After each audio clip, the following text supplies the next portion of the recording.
Okay, so I think that we can slowly start with the last and third part of today's panel. And if Pedro Canto is online. Everyone can hear me? Hello, welcome, Pedro. And can you hear Thank you. us? Yes, I can hear you just Okay, fine. wonderful. Can you hear me? Yes. Oh, nice. Okay, Lovely. so I will briefly introduce Pedro. Pedro Canto is currently a PhD candidate at the Universidade Federal do Rio Grande do Norte under the supervision of Professor Dr. Marcia Severina Vasquez, where he has defended his bachelor and master degrees. And among his main research interests stand funerary costumes, royal tombs, and private tombs of the New Kingdom. And his research is currently focused on the study of the funerary space in ancient Egypt. And his PhD project is devoted to the investigation of the tomb of Seti I. And I'm leaving now the floor to you, Pedro. Thank you so much for everyone. Good afternoon. I would like to thank the event organizers for inviting me to this presentation, and I hope that this will be a moment of good reflection for all of us. What I have here is a little part, very small part, and actually, of my current study in my PhD. There is a problem that I encountered, and Professor Carlos asked me to kindly use this moment to briefly summarize my research here. So Egyptology as a discipline has existed for over 2 centuries, and during that period which hieroglyphs were being deciphered was the same as the discovery of Seti's first tomb. Since then, certain rules have been established for Egyptological studies that seem to overlook or fail to account the malleability and long duration of what we call ancient Egypt. Runyard's consistent proposal is that we should reevaluate our interpretation of funerary texts. This issue is contemporary Egyptology is rooted in our formation, as demonstrated by Nivart's regarding what we call funerary text and the recurring analysis tied to the context of the early 20th century authors. We agree on the need to rethink our interpretations from an ontological perspective of the sources. This is because when translating the text of Seti's tomb as part of my ongoing research, we encountered many hieroglyphs arranged in what is called retrograde writing. At first, we thought this was unusual because we were taught that to read text according to certain norms. However, we realized that most of the text in this tomb follow an abnormal order. One might ask, why is that? Most grammar studies we encountered present very clear rules for reading texts. Was something wrong? Could a royal tomb be wrong? Discussions led us to reflect on the source itself and reevaluate some fundamental concepts. Thus, in this presentation, we aim to discuss 3 crucial points of our studies. First, a rereading of what Egyptology describes as retrograde writing. Second, a reinterpretation of the funerary text in the Tomb of Seti I, using the contemporary theoretical and methodological framework, specifically Lambros-Marfori's material engagement theory. A third is a defense of revising the outdated term retrograde writing in favor of proposing a concept of congruent writing as a new designation for those not so specific cases. On the first steps of Egyptology studies is reading.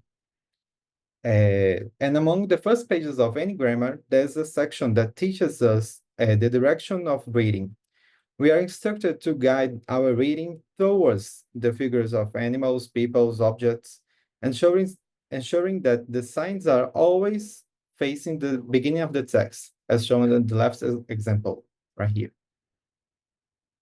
When demonstrating examples of retrograde writing on offering tables, Henry Fisher raises the questions of whether the order of hieroglyphs indicates symmetry in the text direction, pointing to the reading orientation based on the gaze of the signs.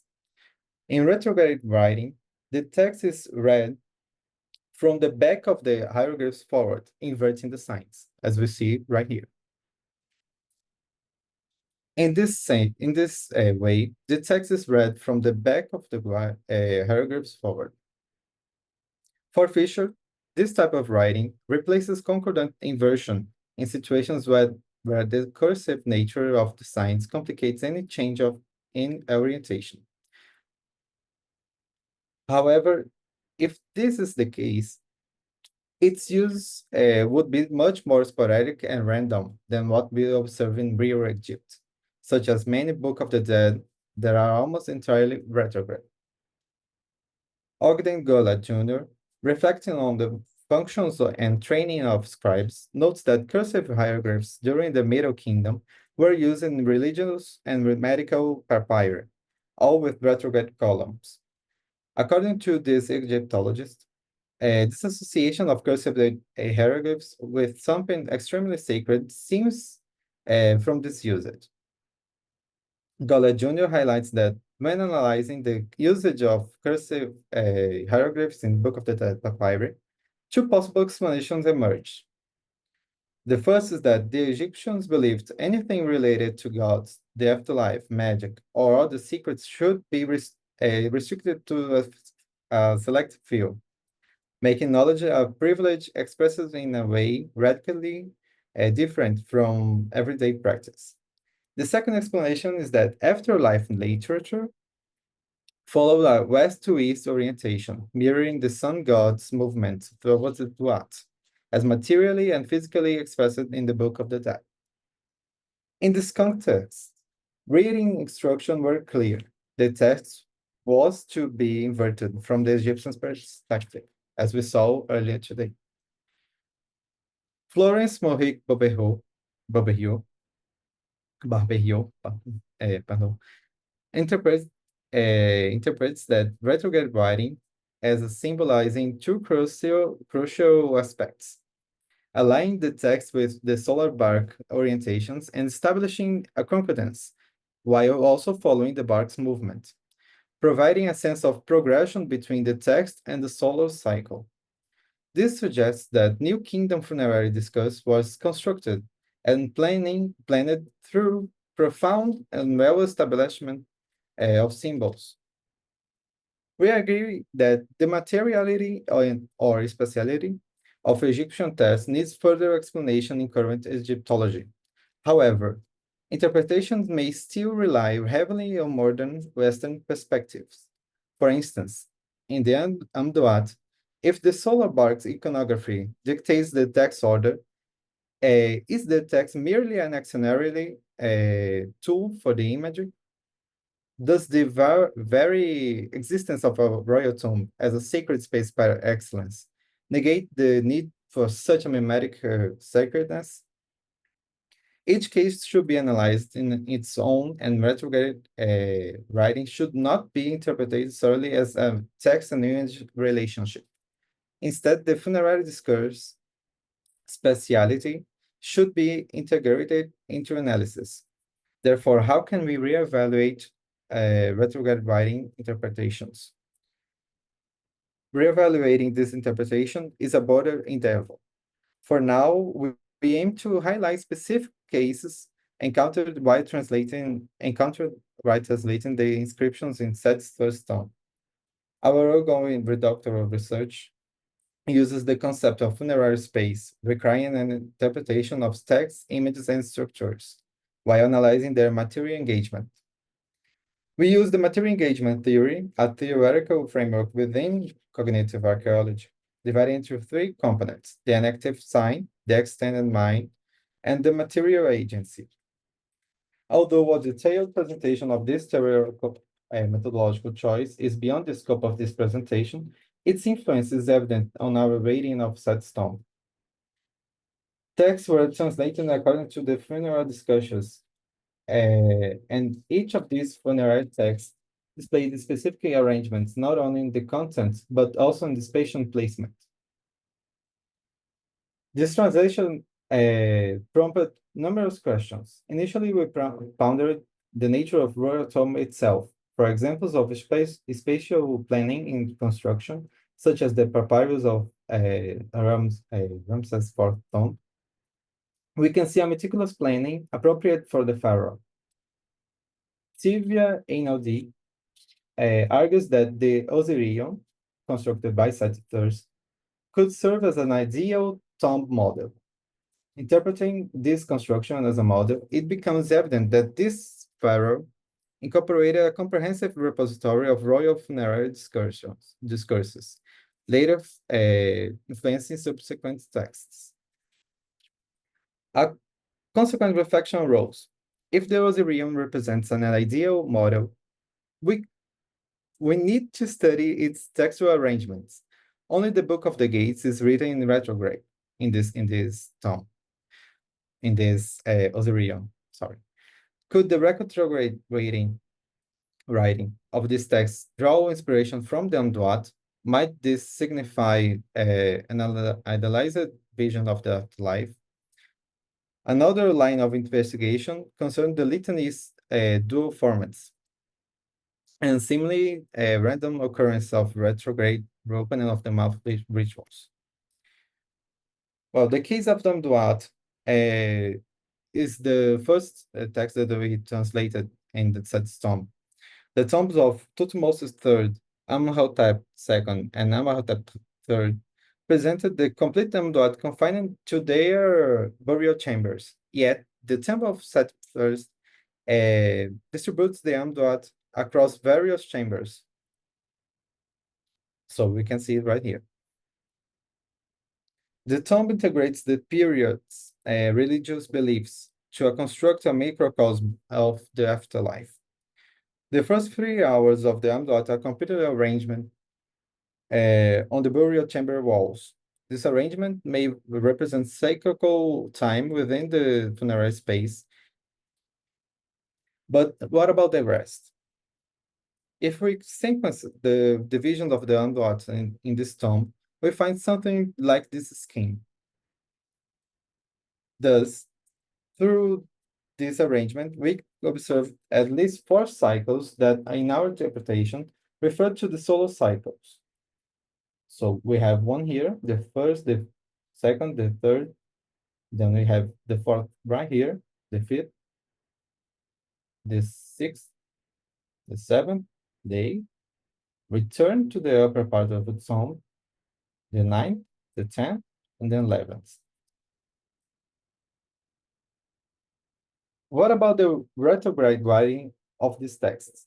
Initially, we believed that the Amduat's retrograde writing might have been a way to imitate the sacredness of papyri on the tomb walls, as argued by Gola-Jung.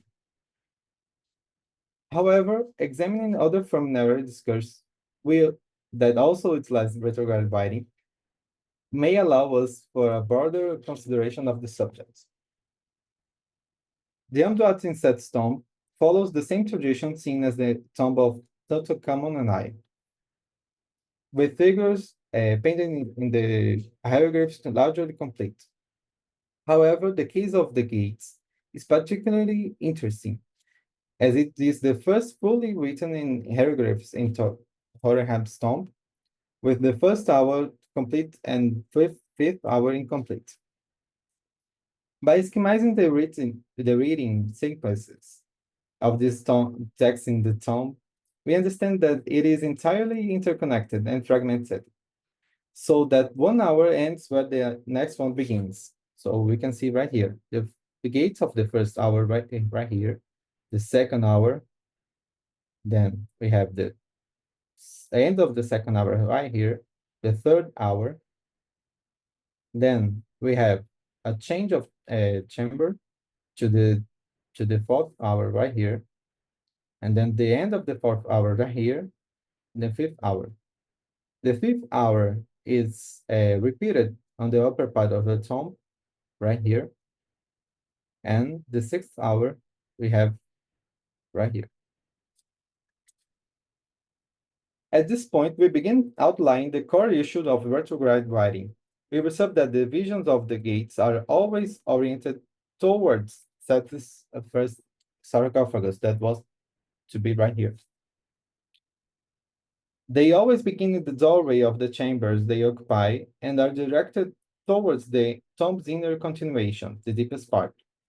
This allows us to understand that the gates are interconnected and always look back on the text itself, enabling the pharaoh to engage in circularity within his tomb through the reading of these texts. The reading begins in the lower part and extends through the tomb, right here, in the 5th and 6th hours, which are also directed towards the burial chamber, indicating a return. The litany of Re, or Ra, consists of 235 columns of text spread across the tomb's first 2 corridors. This composition first appeared on the pillars of Thutmose's third burial chamber. The second appearance of this funerary discourse is in Set's first tomb, for the first time surrounding the entrance and establishing a model for future tombs. From columns 1 to 101, we see right here, the text is in retrograde writing, while columns 102 to 235 follow the conventional reading order. Furthermore, all forms of hair, marked in blue, right here, appear in corridor C, orientated towards the tomb entrance and exit. As a result, when first viewing the text, the first part descends to the burial chamber, while the second part ascends. Yet all sides must face the burial chamber. In contrast, all forms of hair are orientated in opposite direction of the text. As shown in this scheme, these forms of hair, they appear shuffled relative to the text. It seems clear to us that the textual signs are orientated towards the burial chamber, likely to indicate to the pharaoh where he is and to serve as a magical means of always guiding him back to his body. However, when examining the figures during the translation process, we questioned what the Egyptians' intentions might have been. Wouldn't it have been much simpler to position them in our line as the text? I don't know. To further explore this hypothesis, we can isolate the moments presented in this funerary discourse of the Litany of Re. Sequentially, we first observe the text introduction, the invocation of forms of Re, the opening of the Duat, the association of Seti I with the Resba, and then we go back to the upper part with the list of actions in the Duat, association of Seti I with Osiris and Re, a list of spells that consist in this association, organs and knowledge of the Duat, and the end of the litany and listing of everything that was done in the Duat. These forms of Re, right here, the 37 forms of Re in each part, are located right here in the evocation of the forms. Regarding the forms, we can now present 2 complementary interpretations to our initial hypothesis that the figures are oriented towards Re outside the tomb. The first suggests that they were arranged randomly because the pharaoh had not yet finished reading the text, meaning that Re had not yet been reestablished or assembled with his organs. The second interpretation is that the separated forms ensure Re's mobility, reflecting how Seti's first reading of the text within his tomb was also meant to be dynamic. Perhaps these 3 interpretations can complement each other. However, what remains clear is that retrograde writing in this funerary discourse functions as a grammatical tool that ensures the pharaoh's singularity within his tomb. In the New Kingdom, the opening of the mouth ritual as a funerary discourse was initially composed for private tombs, but Seti I tomb contains one of the most complete examples of this ritual. This can be interpreted as an inversion of the so-called democratization of the afterlife, but we argue that, as it appears in this tomb, it may represent a case of the pharaohization of this funerary discourse, as introduced by Susan Bickel. Although Bickel situates this phenomenon in the Old Kingdom, we believe it also occurred in the New Kingdom, as evidenced by iconography and textual expressions that appear in Seti's first tomb, in forms of distinct of those of private tombs. In this scheme, we provide a plan of the opening of the mouth ritual in Seti's first tomb. The inscriptions in retrograde writing are marked in green, right here. Those standard order are in red, right here. And the larger blue arrow shows the reading sequences, which begins in the upper part on the east wall, descends to the lower part of the tomb, and then go back to the upper part with the west wall. In these sequences established by Otto's work. This reveals some parallels with the discourse of the Litany of Re.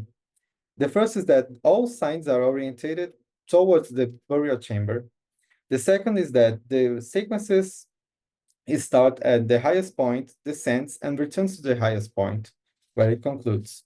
The third is that all statues receiving the ritual, in this case, Seti I, are oriented towards the highest part of the tomb, with their back to where the mummy was.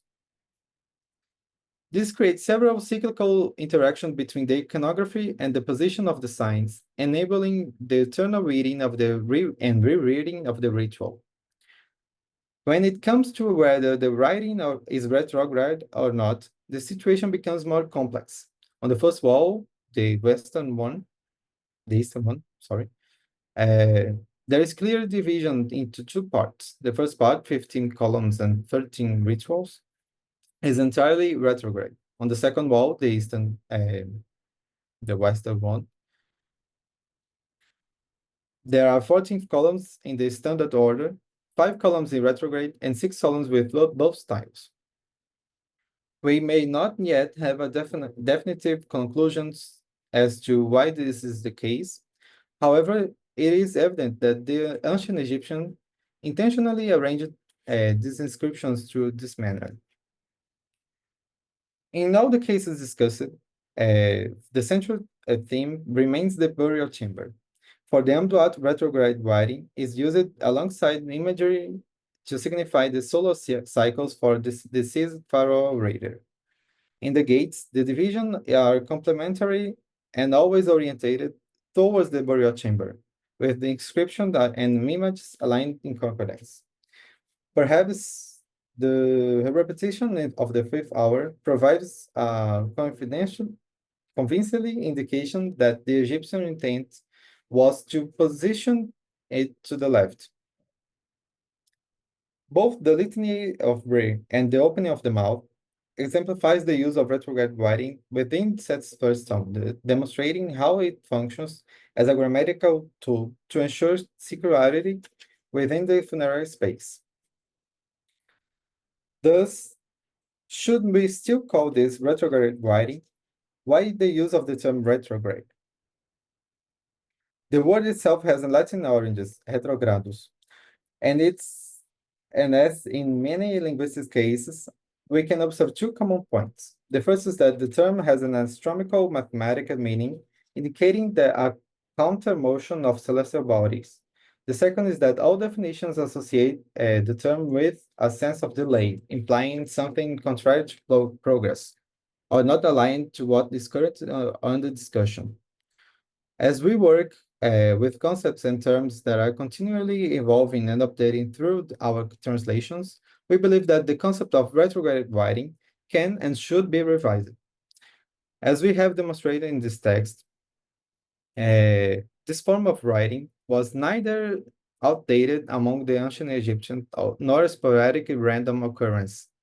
On the contrary, the number of cases and its cautious arrangement in the royal tomb, in this case, indicates that this type of writing served as a specific purpose.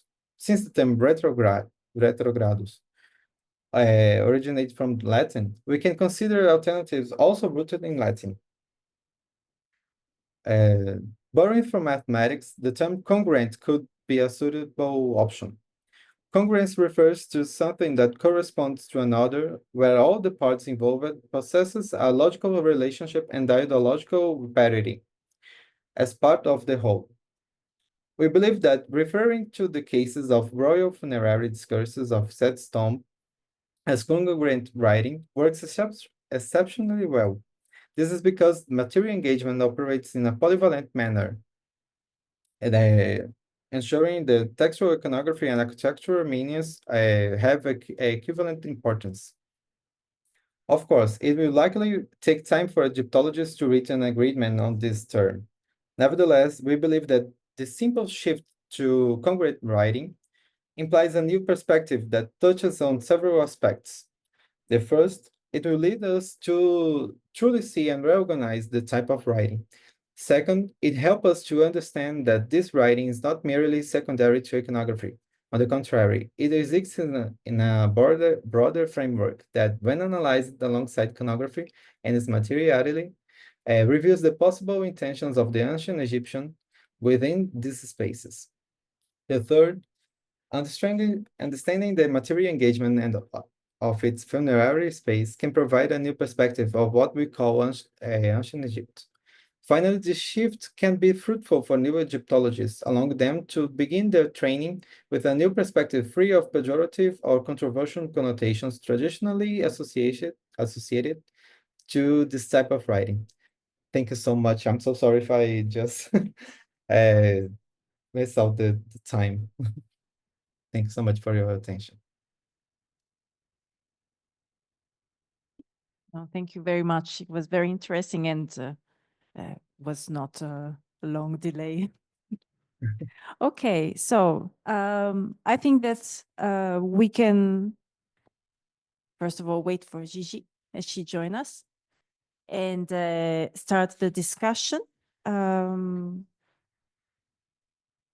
we have 1 hour and 20 minutes to discuss, the whole of us, about anything we have seen today. So feel free to just start to speak or raise your hand and comment anything you are interested in.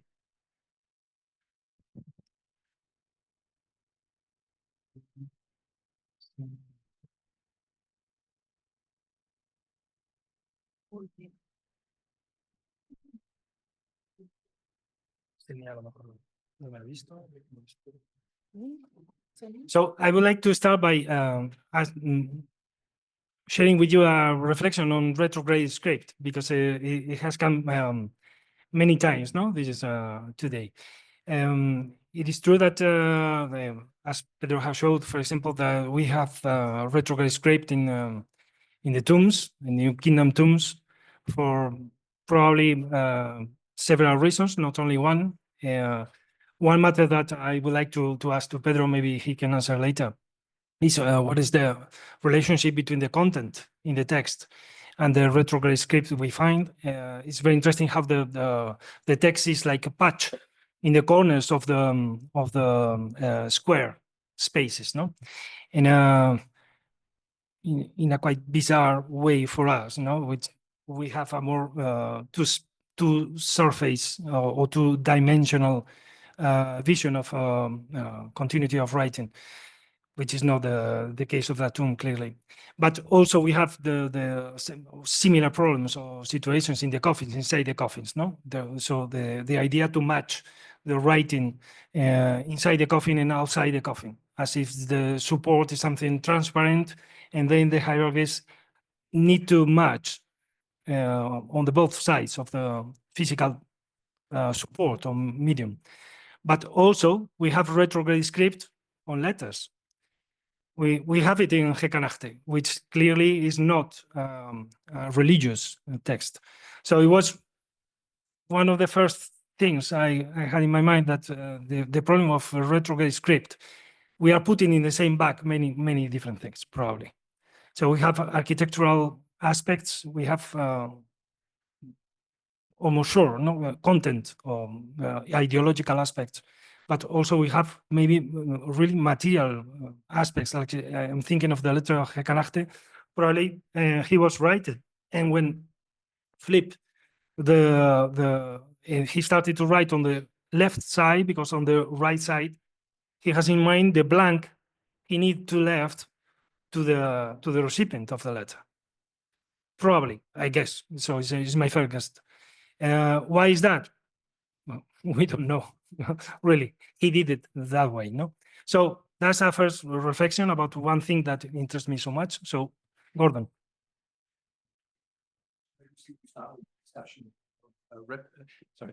Very interesting to start the discussion with such matters of orientation and purpose.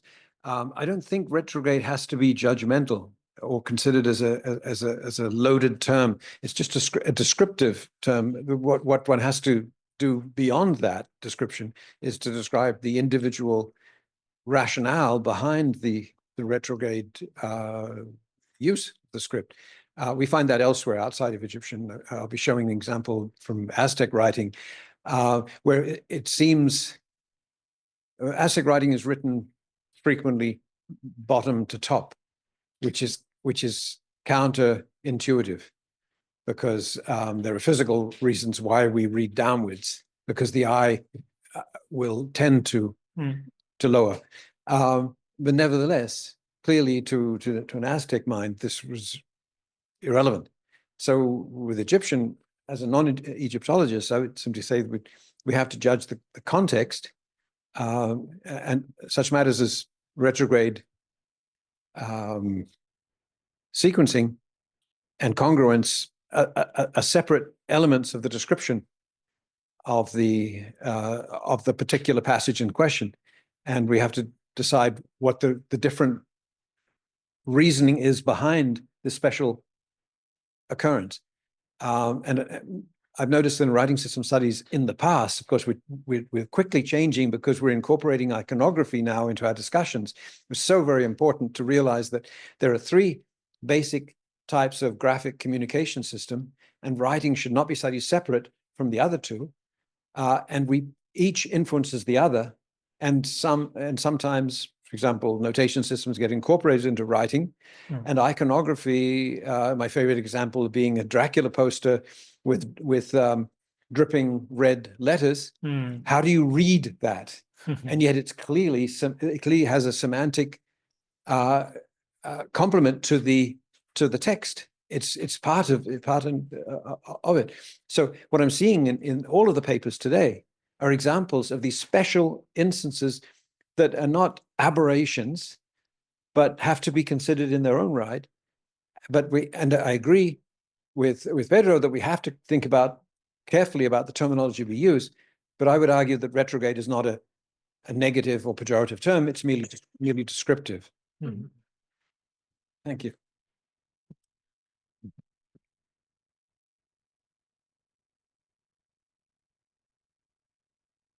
I have a question for both Lisa and Gael. They both mentioned that some of the texts were either incomplete or copied in a way that doesn't really mean anything or is not really a complete sentence, which makes me think about the makers or the scribes, writers of these things, and if they're the same people, or if there's some sort of division of labor, that somebody composes the text, or somebody just copies the text, or somebody does both the imagery and the text together, and if we know anything about that kind of like division or crafts and skills in writing.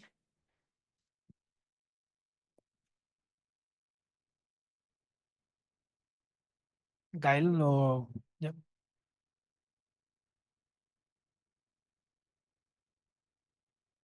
I think actually I show it really quickly, because I think a matter of times, but you can see that the hand also of the writings can be really, really kind of similar, which is really odd in a way, because you can say that actually it's not me, it's Madame Barberio.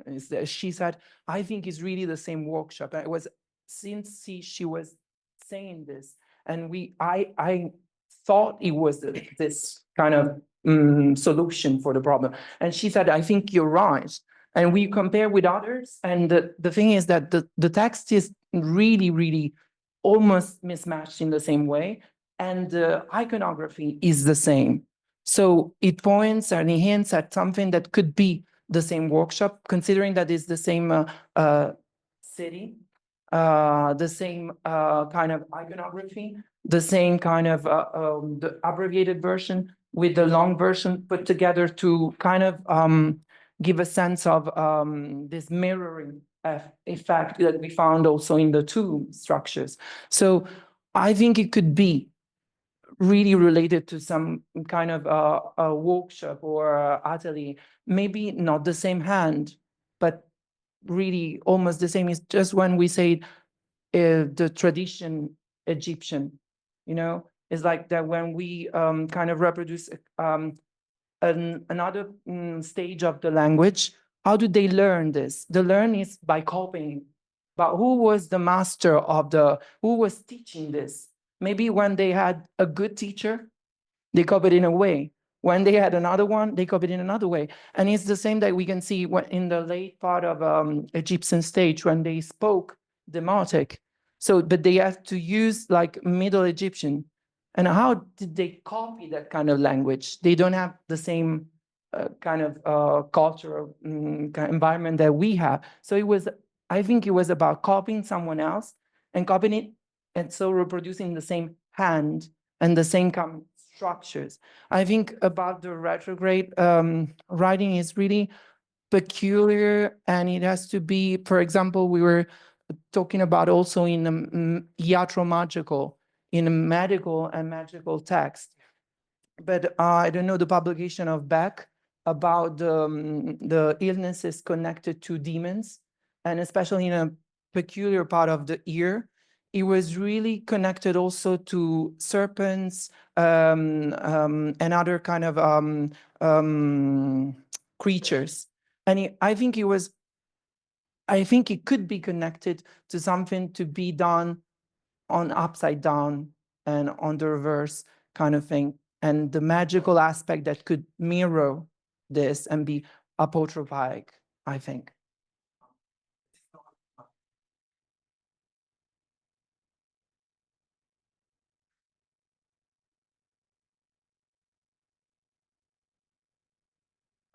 Regarding the copying that I told you during the presentation, there are two ways not in which the text could be cut.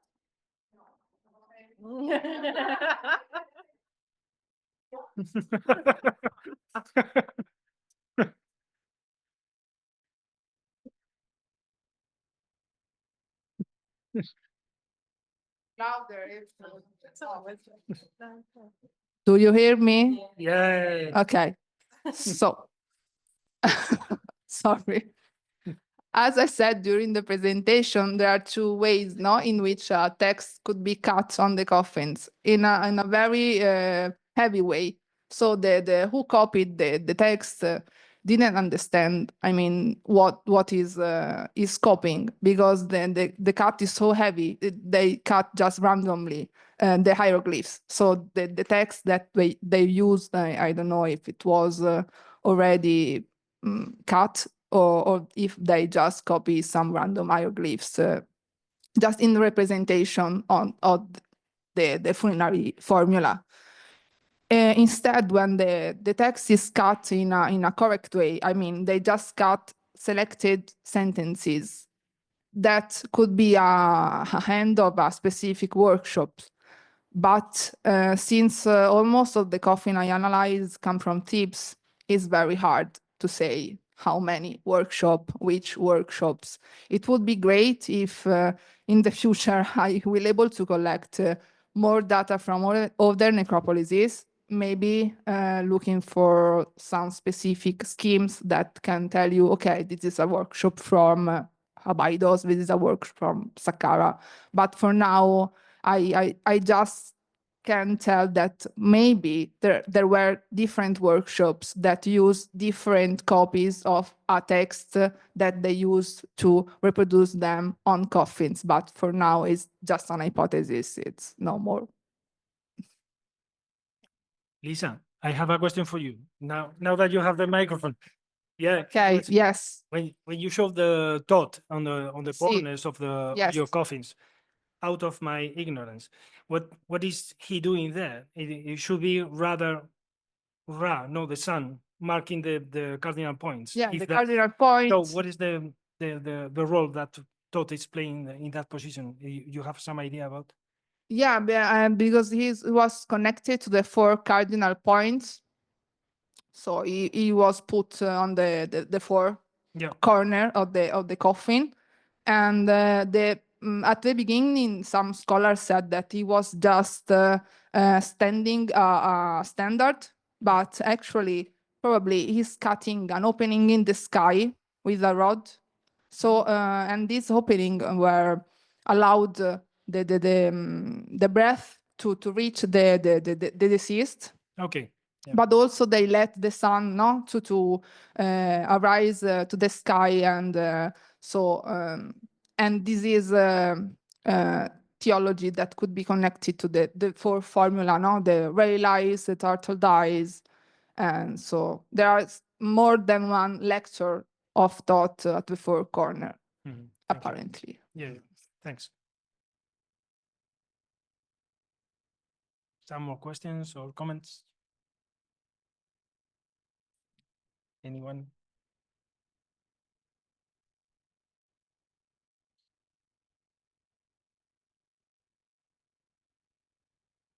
Yep. Maybe Pedro, you are there. Yes, I'm fine. I'm Yeah. here. So you want to comment about the retrograde question? that Yes, we have been Thank commenting you. here? Thank you so much for your question, and to Professor Gordon, right? Whittaker, for your points. Yes, I do believe that this research is in its initial progress. I don't have any ideas closed. I'm open to all kind of ideas, and I do believe that in the particular time of production of the tomb, the Egyptians had a concrete idea with the opening of the mouth ritual, because it's so random that it has to have a point, you know. For example, if I could just share my screen just another time. Let me see right here. Right here. If you can you guys see? Oh, fine. This has to have a way of this has to have a meaning, you know, because all of the figures are pointing out to the coffin of Seti I and the burial chamber. All the figures in hieroglyphs are pointing out that way, but the statues, they are pointing the opposite way, to the upper part. And in this case, it's barely 50-50 chance right here that it has been divided into two parts of the ritual. But in this part right here, we have so many things that are random. Yes, I do believe that this right here, it has to have a way in this content, you know. But it's something that I have to stop all of my things that I'm working on it, and regard this in attention. But the proposition of a congruent writing is because when I particularly started reading Egyptian, ancient Egyptian, all of the grammars that I used, they had something like almost the reading is this way, all or never is going back to the front of the figure. It had a clearly norm that it has to enter this world that obviously is not the case right here, is not the case with the Pirates of Book of the Dead. It's not that's it's not common, you know.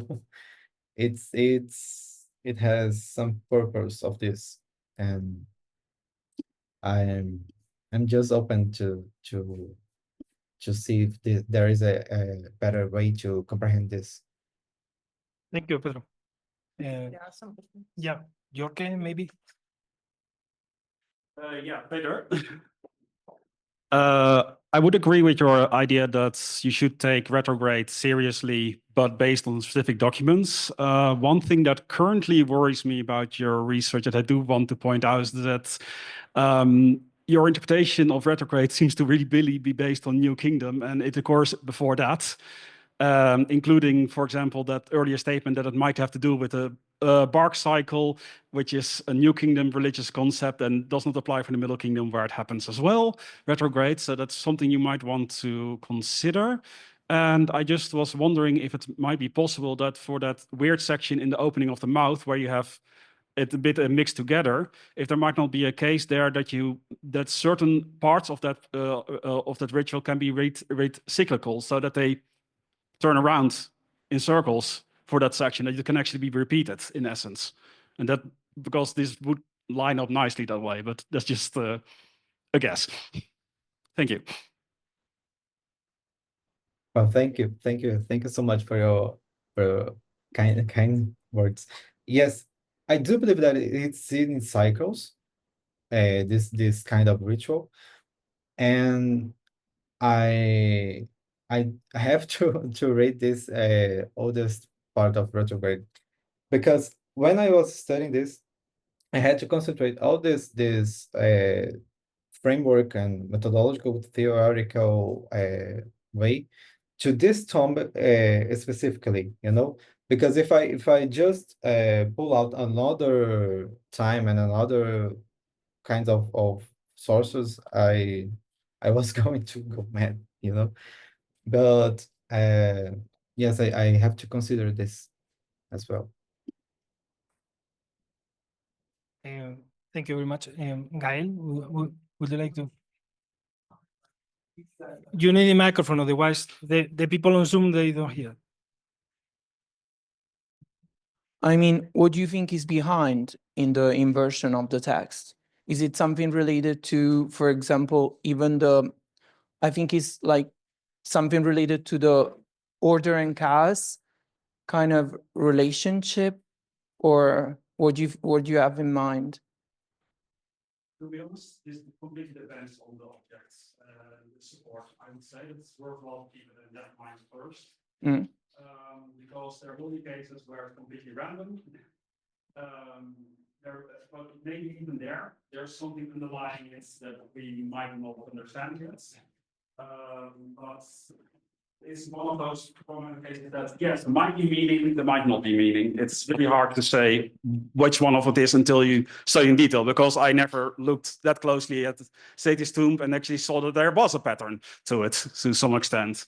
But it really depends on the person itself. So I don't think it's possible to make a grand statement about retrogrades, which is for me also a reason I prefer to keep the term, because if you take it on its neutral location, that it's against the normal reading direction without any other connotations, it's still a functional term that does make clear, oh yeah, this happens in whatever object you're working with.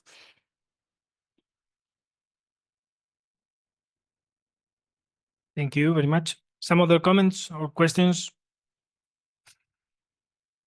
I have one. Yeah. I saw Gaia starting. Okay, go ahead. No. I'm talking all the time. I I had a question actually for Pinat. Thank you so much for such a fascinating discussion on the role of copies, which really got me thinking. We cannot hear you from here. Sorry. Should I? Okay. Thank you so much for a fascinating discussion on the role of copies, and like that really got me thinking on kind of also the historical like role that copies have played in like language decipherment, especially in Egyptology, and also about like digital repatriation, right? Something that is very talked about. And you were saying how like I was wanted to ask you a question about like accessibility and 3D printing. So you were saying how you would prefer kind of like the a stone making workshop, right, rather than, you know, 3D handling. But do you think that kind of poses question on accessibility, since like your average museum visitor would not have like the time to like maybe commit to like a workshop of that genre, and like do you see value in that? And then I also maybe will shoot up another question to Zombar, if he's there. Zombar, are you there? Yes, he's there. Okay. Thank you. Thank you. Thank you so much as well. Like from an Egyptological perspective, I know absolutely, you know, very little about the corpus you were talking about, but I find like the database was like looks incredible. And since you have like this 25-year period, I was just wondering what are the plans for the future, and kind of how do you see that evolving now with the rise of AI and this sort of technology? How do you see that playing a role in your database? Thank you so much.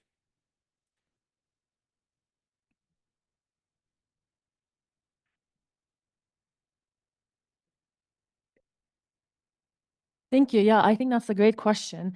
And then, like, I think to respond to that question, I can ask another question, which is how accessible is 3D printing, right? Museums in a lot of places don't have access to 3D printing technologies. If you have access to internet, great, you can play around with the digital model, which I find still very useful if you don't have any kind of other access. So I completely support that. But with 3D printing, I feel the intention is that we have some sort of like tangible interaction with the object, but then we have an interaction with a completely different material, completely different scale in some way. So I feel like that in certain cases defeats the point. For example, I always cite this example, a project 3D copied or 3D printed these like prehistoric clay animal figurines. And to me, that doesn't make any sense, because you can literally buy like a Play-Doh and make little animals with that, which would be cheaper, more accessible, more easy than like making a model and then printing that on a 3D printer. So I think it's not applicable to every situation, but I think there is a value in interacting with the actual material. And the other upside to that is if, for example, we want to include local artists, craftsmen, museums can collaborate with those people and then also highlight this is like a tradition that can continue, or these are materials that come from these specific regions. So I think in certain situations, yes, and in certain other situations, I feel like just touching the stone is more useful. Yeah. But yeah, thank you for your question. So Zombar, maybe? Yeah, I think it's my turn to answer. Can you hear me? Yeah, perfectly. Great. So I should talk something more about the future plans. I think I already said what we are doing in the corpus part of the project. As for the fragmentarium, we are expanding on the fragmentarium by importing further collections. My next task will be preparing the Louvre collection for EBL import. And if I'm done with that, then we will have all the larger collections around the world. At the same time, we also continue the photographing projects. Professor Jimenez just received funding for a larger project that will allow us to digitize the entire SIPAR collection of the British Museum. That amounts to 30 to 40,000 tablets that have been at the British Museum for 130 years by now, but no one ever had the funding to digitize them. And at the same time, what our technicians are working a lot on is a kind of OCR for cuneiform texts. So this is exactly why our student assistants spend so much time on tagging these text editions on the photographs to have so many possible comparisons of actual sign forms, because at a certain point it should be possible to teach AI to recognize the cuneiform characters themselves. We won't fully replace a seriologist, but it will be much easier and our work away quicker if we have, let's say, 80%, 90% correct transliteration, and we can focus on the problems to correct. So that's what we are currently working on. And as I said, thanks to the CAKE project funded by the Bavarian Academy of Sciences, we have a reasonably secure future. Yeah, let's see how far we get. We are doing our best, and we also strive to make this material accessible to a broader public. So we are trying to provide as many English, German, Arabic, whatever translations of text as possible. Yeah, I think that's the sense of Assyriology, not only reading the text, but making them accessible to a broader public too. I hope I did answer your question. Thank you very much, Jean-Paul. I have a question about when you show the images about the fragmentarium, you were showing two different ways of annotating the blanks, the spaces. You used, if I understood correctly, you showed that kind of circles marked with an X, I think, and the other one some blanks marked with 3 points. Is there some difference in the annotation you are using there? Well, if I understand the question correctly, if you put 3 dots, then it means you have no idea how many signs may be missing there. If you can estimate the number of signs broken, if that's what you mean, then you can put there X's of a certain number. Okay, so X was for a specific number, no? Yeah. Exactly. Okay. So if I can deduce it from the context or from a parallel text, Yeah, it is always better estimating how many signs may be broken there. Otherwise, if I have no idea, I say 3 dots, and that doesn't need further explanation. Okay, thank you. You're welcome. I have a question for Niamh. Hi. It was a fascinating talk. I really like that ceilings got so much attention. Usually they're the little ugly objects that nobody wants to do anything with. My question is about the typology that you were discussing. Was it mostly based on the imagery, like the kinds of goods that were being sealed? Or is there also a typology of the back that you showed with like what kinds of things were being sealed? Or do you see like which one is a better typology, or should we not have that typology? Can you talk about that?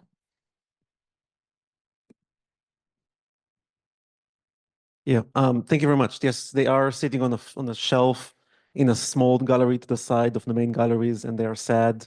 But it is, as you talked yourself, very challenging to show them and to get the public who don't know what they're looking at, don't know how to engage with it, to even come close and look at them and how to put them. So it is a challenge, and I wonder what you think about those, what will come up in the future. The typology, the one that Hayes uses, is iconography purely.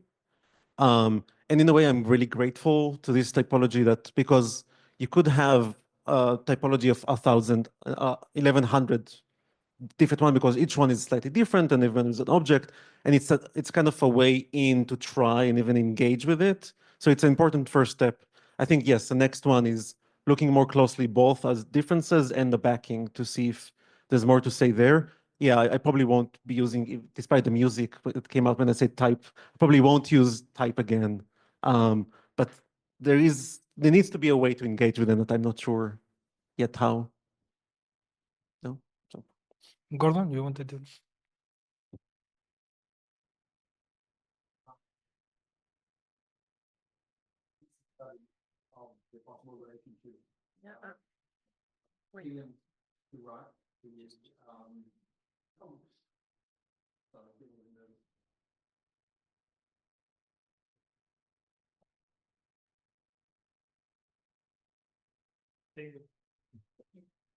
Oh, okay, thanks.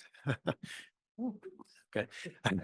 Yeah, as I was saying, Niv, you mentioned that study that just came out a couple of weeks ago on the possible or probable relationship between certain seal elements or elements in seal impressions and individual early cuneiform, proto-cuneiform signs. Didn't you? I think someone, who was it that mentioned that? Oh, I'm sorry, I'm pointing in the wrong direction.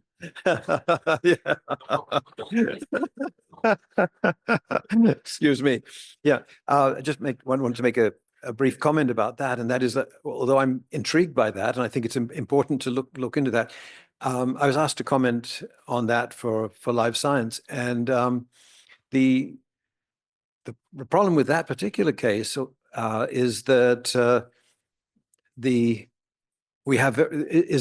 there are very few cases where we're sure, first of all, we're sure of the individual element value of a particular part of a scene. You know, when you have a seal scene and there's a bush in it, is it here a discrete element, or is it part of the scene?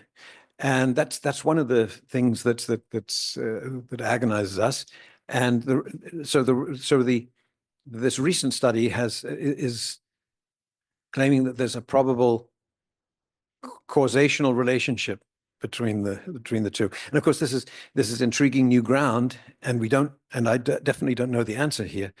But I noticed that the examples given were sometimes taken from different so-called cases on a tablet. When you divide a tablet into separate boxes, each of which is called a case, sometimes one element is in one and one element is in another, and then you have a seal impression where you have all three or two or three together, but maybe separated by another thing, and whether there is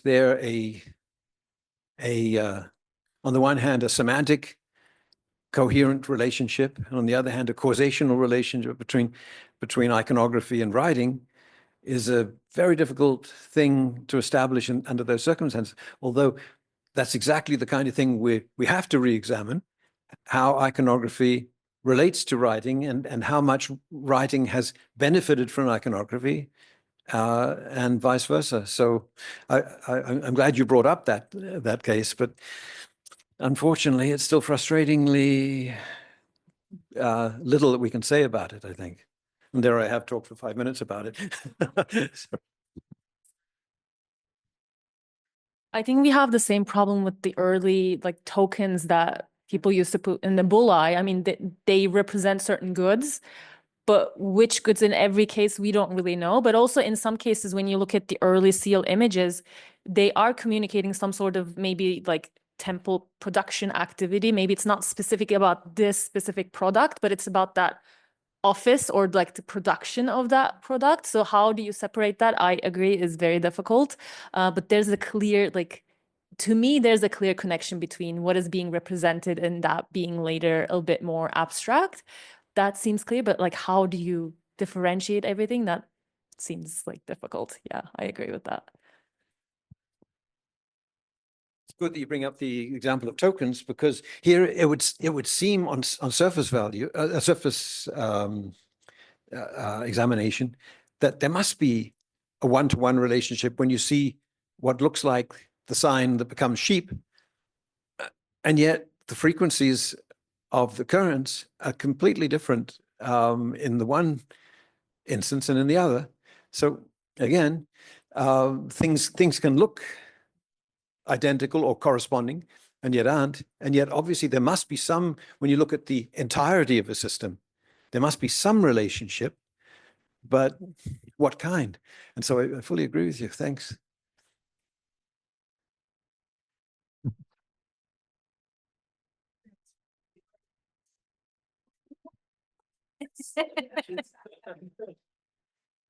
So you ever get the feeling people don't want you to speak?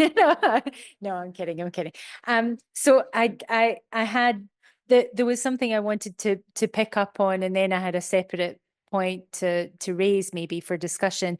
So one thing was something in your paper, Niv. So when you were talking about the stamping of multiple stamps so that they interfere with one another, and that you can't really read them anymore. I'm quite interested in this kind of reification of something that's written originally, that has a written basis that we can read, that turns it into something that can't necessarily be read. So I wonder if you wanted to say something just a wee bit more about when you can't read, if it becomes something else, if we're not supposed to read at that point.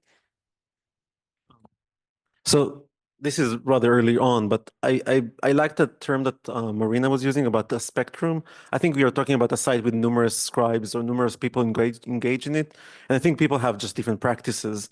And I think there is the rudimentary aspect of stamping. It doesn't matter in a way. It just like the fact that it's stamped, someone went and passed, and whether you can read it well or not. I mean, how many people would be looking closely to see what's actually stamped? I don't think many. And whatever, I mean, there's a big question about how much control is then being used to go over those things.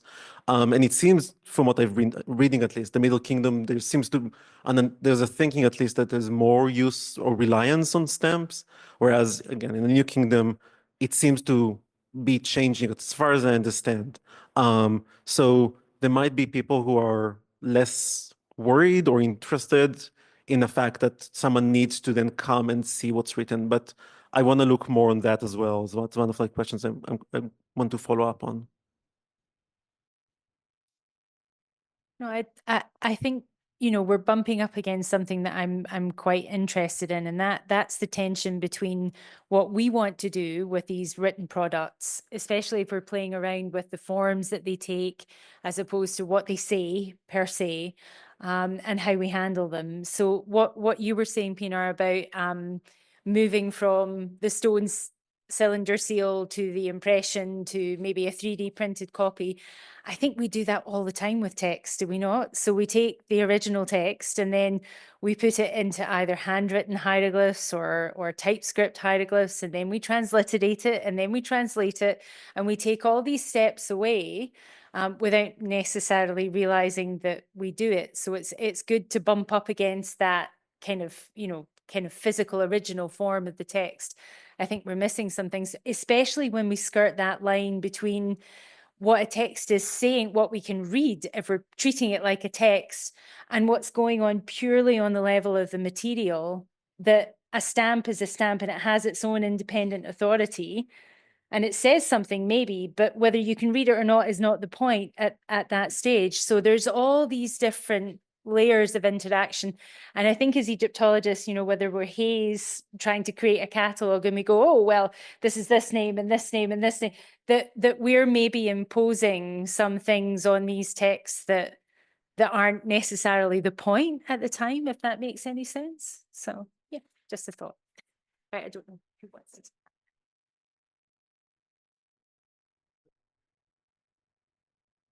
I have a question for Professor McDonald as well. Again, about you show us the part on the back part of the statue. Do you think there's any relationship or like correlation with the fact that is the spine related? That so the text speaks twice actually.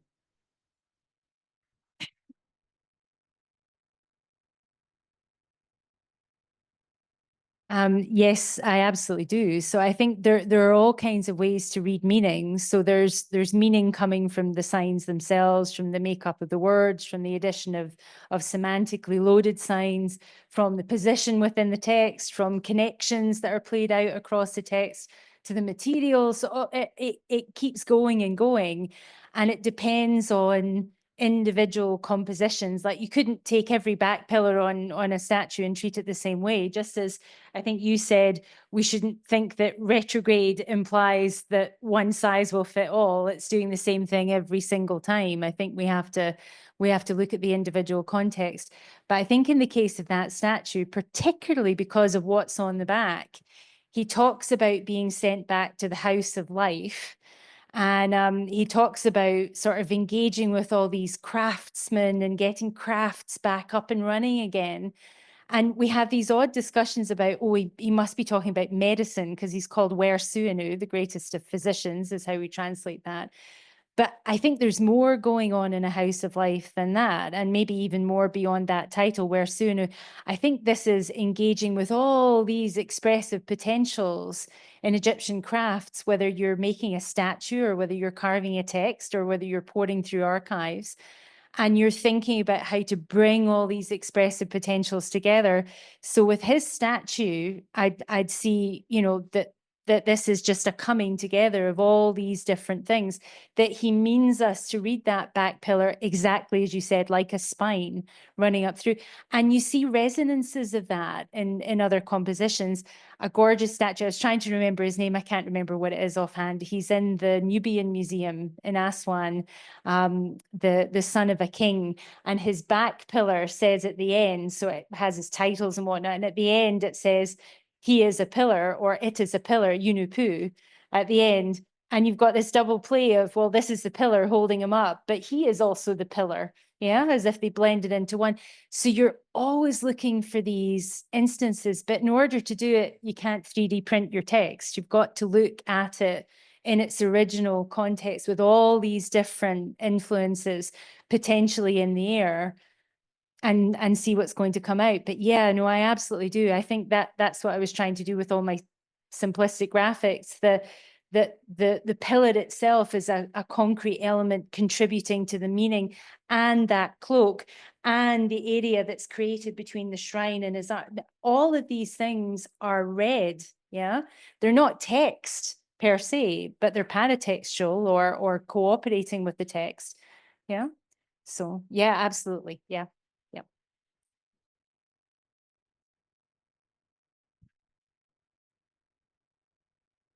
Bea.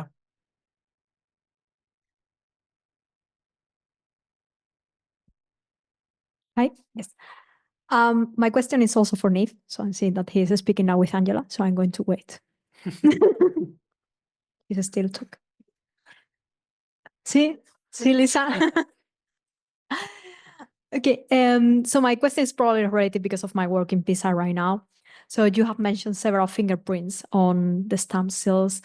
It would be possible, or have you considered to study them? Because it's what we are doing right now with the clay figurines, study fingerprints and try to know more about the producers. So I don't know if you have considered that.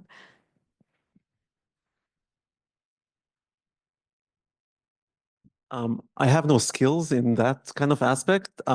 If there's someone who's interested and can engage with that kind of question, that'd be interesting to know. Yeah, it sounds interesting. I just don't, I feel like I'm really early on still kind of understanding the material and the limitations thereof.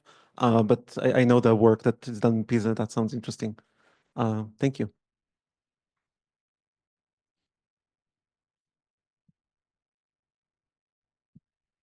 Margaret.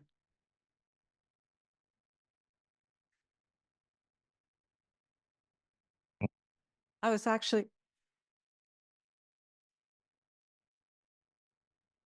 It's where, okay.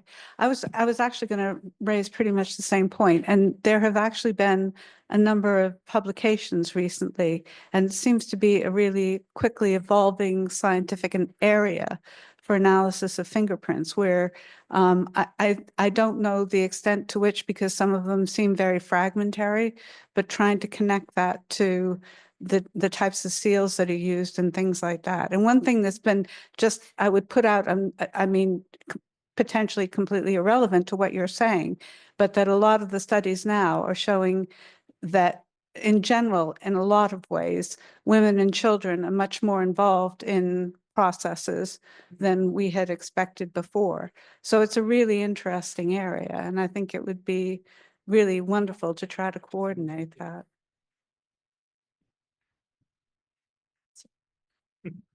Yeah, sorry to bother you as well. I was wondering if you are also considering doing mineralogical studies on the clay itself, because part of me, especially when you have that most common seal, I'm just wondering where would that actually have been pressed? Might it be that it was not even that these specific seals actually were never in the vicinity of that area, but rather that it basically wherever the good was produced, it was sealed there and sent over.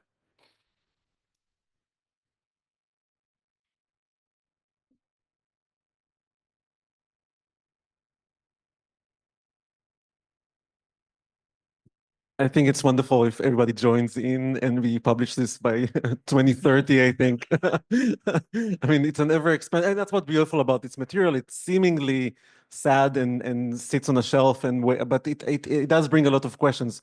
I think what I can do is do a first step and push it forward. I mean, those things are, I hope to be able to incorporate those questions. But there's also only one lifetime. So yeah.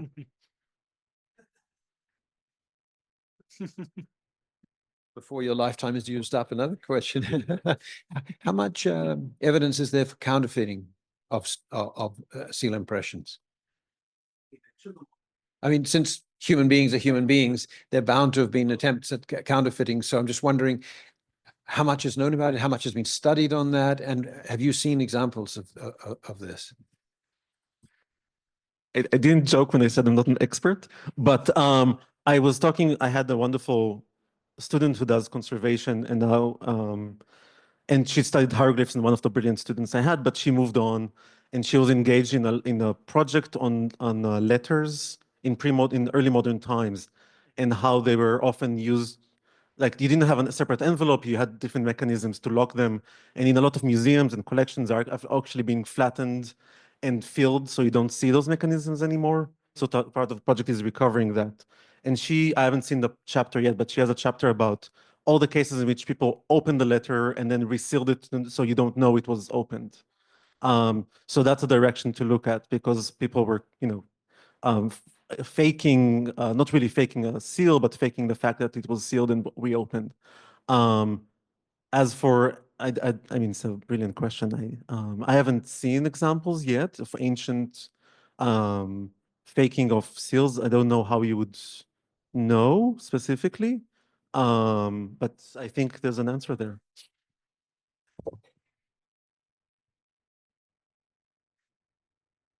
If you're keeping a sealing in your storage or archive, you would not keep the one that doesn't fulfill the agreement, is my assumption. Like, I don't know how you would know that something was counterfeited if they put it in their store, like, in their archives, or it's in the like administrative quarter, then it probably they were like, yeah, this is the correct, So I don't know how you would find that even archaeologically. I'm not sure. Yeah.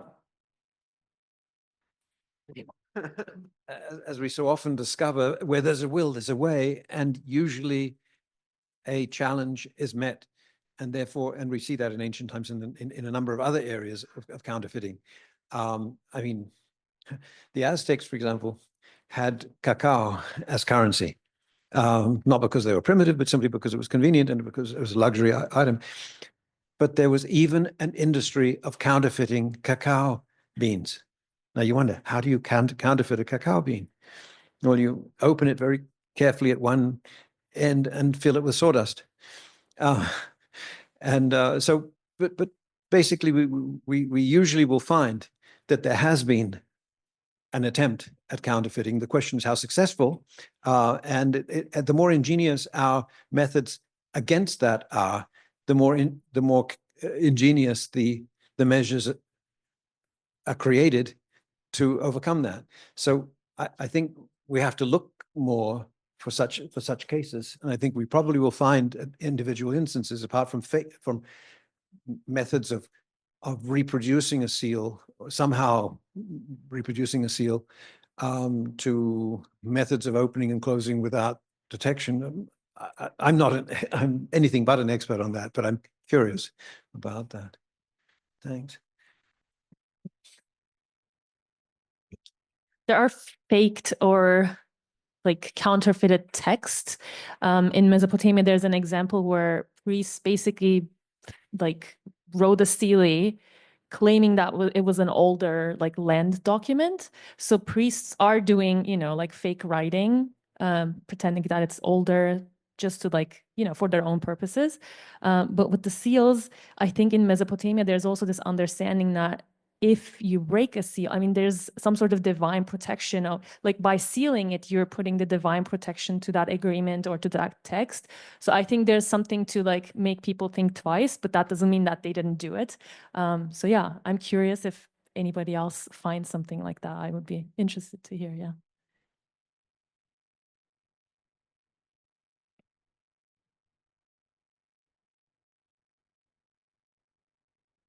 Okay, some other comments? Bea, I have one thing that I like from your speech. You said that there's this expression in the appeal to the livings, no? See this, and the word is very specific, so it's related with the content of the stela. No, the word stela, generally speaking. In fact, there is no one, no, and so it depends on the text you have in the stela. You can find wedge or shepes or, but there is one thing that interests me so much is that you say that the verb that you have is ma, to see. But in other cases, the verb is sedjam, to hear.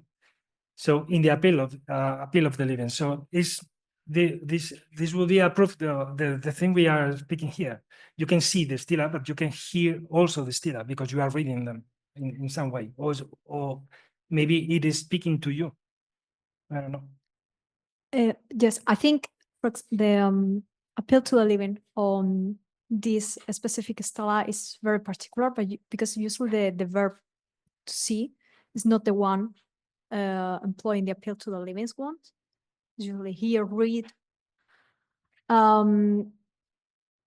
So I didn't thought about, because you say that is taking instead of see, understanding that as hear.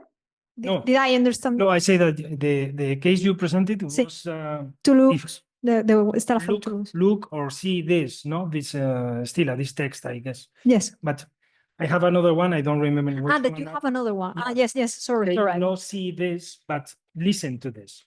Yes. Like the stela is speaking to the living. Yes. So there are. I found the appeal to the living is really interesting because there are sometimes that the verb see is used, other times hear, sometimes is read. So I think there is a fluidity, a dynamic in how they speak to the audience.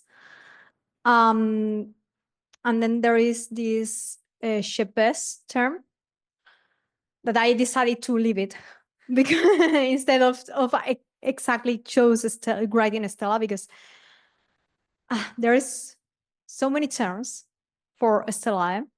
There are some nuances, I think, on choosing one or choosing two. Leire has a very good article about this. So I think that probably, for example, this shepes, I don't know, in your case, they use shepes also? No, but for example, it comes to mind the word wedge, the decree, the royal decree. If it's written on a stela, you have the word wedge, which means to order, to command, with the determinative of a stela. So, but the word is an order, a command. Sí. So it depends on the content, no, that you are putting on the stela. I think it depends on the content and the functionality.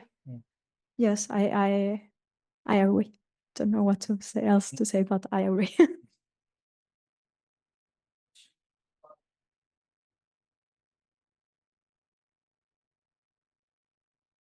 Carlos, do you think is a kind of relationship between the verb ma and jed and keru in the stela, and also the fact that they are connected to tsejam? They're always sometimes in three kind of in a triple kind of dimension. There's the verb jed, then there's ma, and there's also the fact that they have to hear is like cause and result effect that relates them. That I don't know what draw my attention that it reminded me that the verb ma is doing the same thing that the verb sejen in the other case I had in mind. So it's like the stila is being seen, but also being heard at the same time. And that's really, I think, is the point. Is the writing? Yes, but it's already an object. So the people that are reading, they are listening too at the same time. It's like the object can speak in some way, no? We have these references, no, in Greek culture that the statues can speak. Yeah. What does it mean? Is the people were flipping, or no, maybe not. Why? Maybe they thought that they were living entities, and so you can communicate with them. Why not? Over there, Jorge. Yeah, I was talking in regard to this observational types of verbs. I would actually recommend just taking that you should look at that, not the verbs itself, but the object, which is in essence medu, the words. You can see the words, hear the words, in essence feel the words. So I would more look to the idea of medu as being a representation, as a visual, audible, and a connection in all aspects. Yes, literally, the words are not making any sounds, but the sounds are there because you wrote down the actual speech. So I would actually prefer, personally, I would look at it as this is, you can use any type of verb that reflects any type of sense because it's how you interact with the words itself. I agree. Gordon? Yeah. Maybe again, like totally irrelevant, but like in Rome today, like until like not long ago, like there were the so-called like speaking statues, and that didn't mean kind of like people affixed to them kind of because you couldn't voice political complaints. You would like put up like poems or kind of like, you know, propaganda and like or things to the statue itself, but that didn't mean the statue was speaking. Just a comment.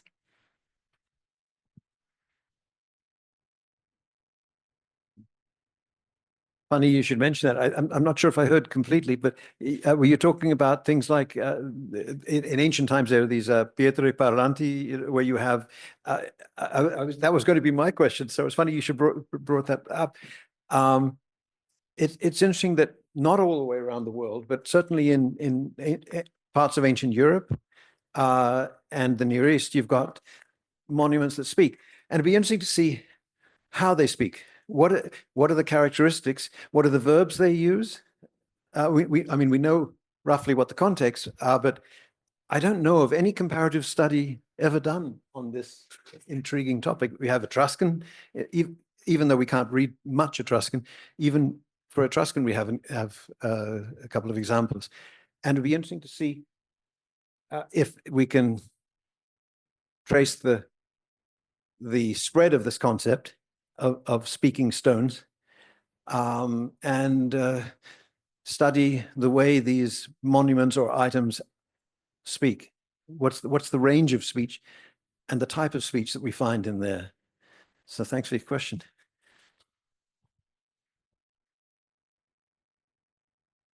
Thank you very much. Nip.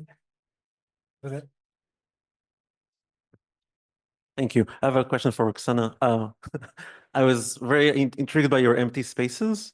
And I know it's not probably not the same thing, but there's one example, I can't remember where it's from, but that there's an empty space and people have suggested that it refers to the material of I think it's a merry kind of material, and it's writing the word to love because it's on a wood or something like that.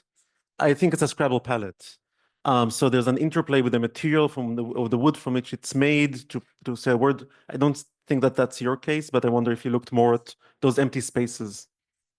I was thinking about cryptography also, you know, and I was talking a lot with Diego Spinel about it, and we concluded that it's not the case, probably. And so I left that idea and I returned to the first idea that it's an unfinished work and that's it. But I consider the idea of the cryptography and the hidden Amun Ra, the hidden, you know, so, but it's not a path that send me to a place. So I decided to present this way. So thank you. Just to hijack, seeing as it's right here, the microphone. So on that topic, I thought that was really interesting because you've got obviously carving. You said that you thought that the human signs might be done by more of a master sculptor, but it's interesting that you don't even have the draft, right? Unless it's gone, because it could be gone, that it was in paint and we just don't have it anymore.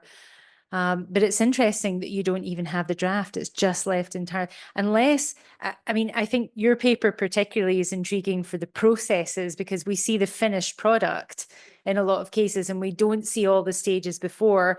How many conversations are there before you even lift any sculpting tool or paintbrush or whatever you're doing to surface to decide what's going on there, how it's going to be spaced, particularly when we were talking about edge inscriptions and the little kind of impromptu signs that get added to your material, where you've gone beyond the lines and whatnot, and you're just adding an extra little bit or piece to something. All that planning, it's interesting to get just wee insights. So if you're right, maybe you're not allowed to carve. Maybe it's not just a matter of skill. Maybe it's there's some kind of additional import because that's the final kind of meaning sign within the king's name, and that's the final meaning sign within the god's name. Maybe you're not allowed to carve it unless you're a particular type of person. So I don't know, it's just wee tiny breadcrumbs that are left that are interesting, you know, and they could mean lots of different things, but it was really intriguing.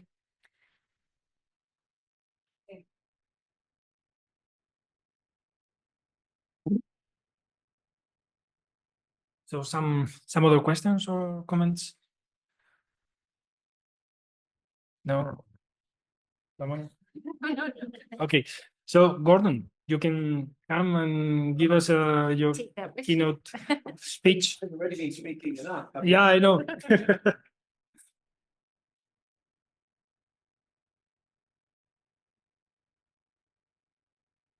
Okay. Oh my. Yes, this one is because it's really loud and I was used to the other one. Yeah, I'm gonna present you. Just a few words of introduction. Yeah. And so welcome to Professor Gordon Whittaker. So I will, before leaving you the floor, some words of introduction. So Professor Whittaker is a Sino-Celtic linguistic anthropologist from Australia. His areas of specialization are the documentation of endangered languages, the analysis of dead languages, and the comparative study of writing systems. He has published extensively on the multilingual origins of writing and literature in Mesopotamia, and is currently analyzing the Sumerian gender-lect Emesa in collaboration with the University of Innsbruck. His PhD from Yale was on Zapotec hieroglyphic writing, the earliest known system in Mesoamerica, while his Habschrift at the University of Tübingen was a comparative study of the origins of calendar and script in China and Mesoamerica. However, perhaps his proudest achievement is having been the successor to Miss World 1969 as a librarian in Sydney. I hope I've introduced you in the best way possible. Yeah. I didn't become Miss World 1970. I must state that. But she was a librarian at where I got my first job, and my boss said, "Who can replace Miss World? So I might as well take you." Anyway. Thank you very much for the kind introduction, and I'd like to thank Carlos and Gigi for inviting me to. It's an honor to be at this conference, surrounded by Egyptologists. It's fascinating. I'm already learning a lot from you, and as in the words of Monty Python, and now for something completely different. A look at Aztec writing. I'm going to back out a bit and not just get straight into the focal topic, but give a bit of a background to Aztec writing so that you have some kind of feel for what I'm talking about.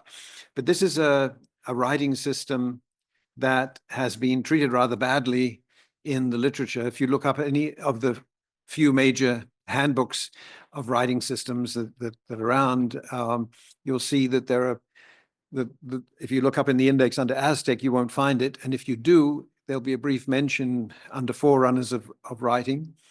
It doesn't come off very well. You get the impression that they were sitting around in teepees thinking there must be something more out there. But anyway, there are codices that survive. There are no codices in central Mexico, in the Valley of Mexico, that survived the Spanish conquest. The codices that we have, since the Aztecs wrote on paper, the codices that we have are ritual codices from outside the Valley of Mexico, and they don't usually contain more than a handful of hieroglyphs if we're lucky, whereas the codices that contained detailed hieroglyphic listings and texts were all burned in the royal libraries in the course of the Spanish conquest, not necessarily only by Spaniards, but also by their allies, which means there may be one manuscript that survived the last year of was written down in the last year before Cortes arrived and was then copied after the conquest as well. It might itself be pre-Hispanic, but it's certainly very conservative in style, and that's the basis for most of our knowledge of the way the Aztec system was before it interacted with Spanish after the conquest. There are a few manuscripts until about 1550 that are very conservative in their form and contain enough detail for us to be sure that they are indigenous in content, and there is no detectable European influence. Curiously enough, in some of the early post-conquest manuscripts, we find European elements turning up on a superficial level in the representation of a banner. For example, a banner which is squarish, like if you've ever seen a samurai movie, you see the kind of square banners on the back of warriors. The same thing was the case in ancient Aztec Mexico. But these square banners get represented hieroglyphically in early colonial manuscripts by Spanish pennants. That's curious. Obviously, the Spanish pennant had a special appeal to early scribes. And occasionally also the sun disk gets Europeanized, but the nature of Aztec writing doesn't change. Phoneticism increases to an extent in the course of the 16th century, but the evidence, as I've ascertained, is that phoneticism was already highly developed before Europeans reached the shores of Mexico. So anyway, the quote that you see here from Peter Daniels, who's one of the leading experts on the comparative study of writing, is a rather poor one. And unfortunately, he's just come out with an article. Even though I gave him material, he came out with an article just a couple of weeks ago that is even worse than what this statement says. And I'm really disappointed. Its ignorance in relation to Central Mexico is quite surprising. And basically, he argues that I'm making up what I've been publishing on Aztec writing. So that is warning to you. I will show you something about Aztec writing which is familiar, and some things that are not. First, Aztec writing is like many writing systems, and especially many hieroglyphic writing systems, iconic writing systems, in that it is logosyllabic. That is, there's a mix of word signs and of phonetic signs, usually syllabic in nature. This being one of the popular ones, quietly. You have logograms and phonograms. You have, unlike the Maya system, which is now very well known, we can read most Maya inscriptions completely. There's very little that we don't understand in a Maya inscription. That's a big change from 1970. Maya signs generally have one value. It's either a logogram or it's a phonogram, and it has one reading. There are a few exceptions where you have more, but it's not typical.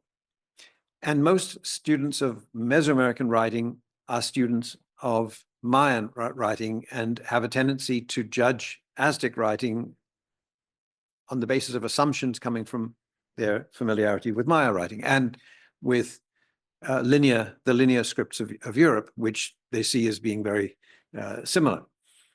Aztec writing, on the other hand, and that's the only other system that we can fully appreciate, that we can read, is multivalent. That is, not only the logograms are multivalent, but the phonograms are multivalent. And all phonograms are derived from logograms by the so-called rebus principle, but one shouldn't overuse the use of the term rebus. There's a tendency to argue that Aztec writing isn't really that phonetic, it's just rebus, but rebus is phonetic, and almost all phonetic signs in primary writing systems are derived via rebus from logograms. So, and another characteristic of Aztec writing similar to that of say, Latin, Roman text is high levels of abbreviation, which is also something that we employ today. So not everything is written. We have the few manuscripts that are early copies or early texts using Aztec hieroglyphs give us a limited view. We don't know everything. We don't have a full understanding of how much was written in this system, whether we have whether it was frequent to write full sentences or whether it was just a name-based system that is this list-oriented. So a typical example of multivalency would be this hieroglyph of a bean, which is read et, which means bean, the TL being a nominal suffix which drops in compounding, and it has the phonetic value e. So it's very common for the vowel representation. An example of a multivalent logogram would be the solar disk, which is the most well-known symbol, I think, in Mexico. And this is read tonatu, sun, or tlaca, midday, or teotl, divinity or deity. And it's context that determines the reading to choose. And sometimes it's more than just context. Sometimes it's also cultural knowledge. Okay, but this is familiar to us also in our Near Eastern studies. The leg sign has, as you see, multiple nominal values, all related to the semantic theme of leg and foot. And you might say this is a little bit much, but there are two things to consider here. One is that where you have multivalency, you have also high levels of phoneticism in order to disambiguate. And the Japanese system, in the Japanese system, for example, the sign for to live or for student has, the last count that I made was 25 different logographic values. And this is a well-known sign, commonly used, and yet the Japanese handle it perfectly well. They haven't complained yet.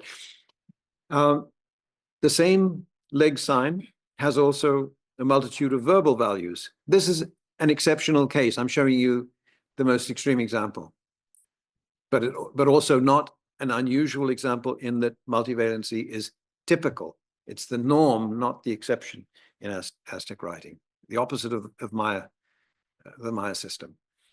In brackets, in parentheses, you see the difference between the present tense and the perfect tense. Those are the only two tenses that are directly represented by the logographic value. And the dropping of a vowel or the adding of a C makes then the preterite or perfect tense. And these are the only readings we get in the system usually. And again, also a phonetic value, but a single phonetic value. It's being a little bit what do you call it? So we don't obviously just deal in the script with simplexes, with single logographic elements. We deal with frequent compounding, and usually it's a two-part compound, sometimes a three or even more syllable compound. Tenoch, this is the representation of the Aztec name for the Aztec capital, Tenochtitlan, which is Mexico City today. And the element at the bottom below the green plant is the conventional representation of a stone, and it's read te. And noch is a cactus fruit. So tenoch, this is one example of reading upwards. But reading upwards here, you could say, is motivated because of the relationship between the plant and its base. So on the one hand, it's a natural. It's showing a relationship to nature. On the other hand, it's showing also an aesthetic combination, because balancing the stone element on top of the plant would have been unaesthetic and perhaps perceived as unnatural to an Aztec scribe. We also have a distinction between what you would call determinatives or classifiers in Egyptian writing and semantic indicators. Okay, I distinguish between semantic complements and semantic indicators in the same way as Mesopotamianists or distinguish between phonetic indicators and phonetic complements. A phonetic indicator is a phonetic element, a syllabogram that helps disambiguate the logogram. A phonetic complement is a phonetic sign that adds on to the logogram. In the Mayanists don't distinguish; they just use the same term, phonetic complement, for both, usually. And I think in Egyptology, there's a tendency that there too. But in Aztec writing, you have a strict distinction between phonetic indicators and phonetic complements, and between semantic indicators and semantic complements. An example for a semantic indicator is this, where you see a crown on top of the hieroglyph for a palace. And the palace is distinguished usually by the white discs on a black background, the top of the structure. Now, palace is tekpan, and tek is the first part. Tek means Lord. Tektli is the word for Lord, and it's the crown. It's the hieroglyph for that is the crown. So it's semantically part of the following of the logogram, but it's not a phonetic indicator, it's a semantic indicator here. Whereas a semantic complement adds something. So if you have a mountain town, the addition of the mountain glyph, which is not read in certain names, in some names it is, and some names it isn't, is then a semantic complement. So here's an example showing a typical feature of Aztec writing, and that is you don't read most often upwards, but you almost read as much upwards as you do downwards. That is, the Aztec scribe made the decision, and we have very, very frequent instances, as in this one here, where you can see which element it means in the clouds and the name of a city, and you can guess which element means clouds, and the blue element is below. And why? Firstly, it fits better onto the glyph for the suffix tlan, which means in or by. This upper glyph is interesting in a second way, not just because it's read, it's upmost, but read last, but also in that it represents teeth. You can almost guess, looking, it looks like dentures, and it's usually taken to be the logogram for teeth, tlantli. Makes sense, because from that we have the phonetic reading tlan or tla.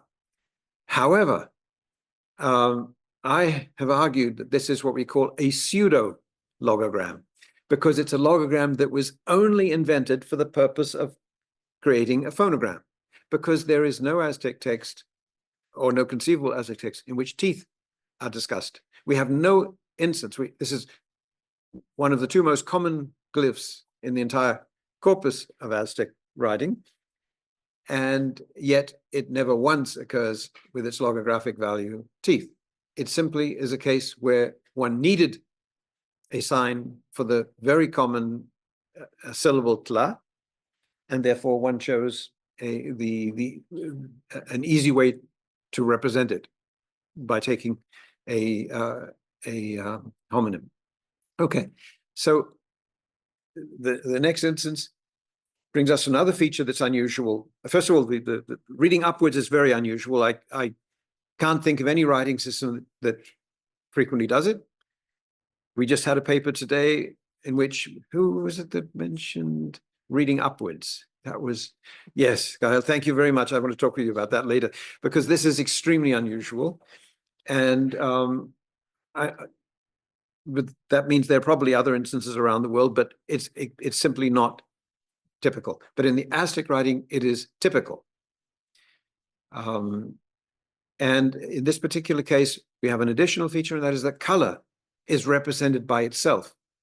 It's not because the Aztec scribe was incapable of writing out the word phonetically for color, but simply it was the strategy, and maybe also as a matter of efficiency, to write it with the color itself. Aztec glyphs are fundamentally in color. Egyptian glyphs, hieroglyphs are frequently in color, but most Egyptologists I've talked to said, we don't need it. And I've never seen a catalog of Egyptian hieroglyphs indicating, even for one temple, the hieroglyphs in color in any context.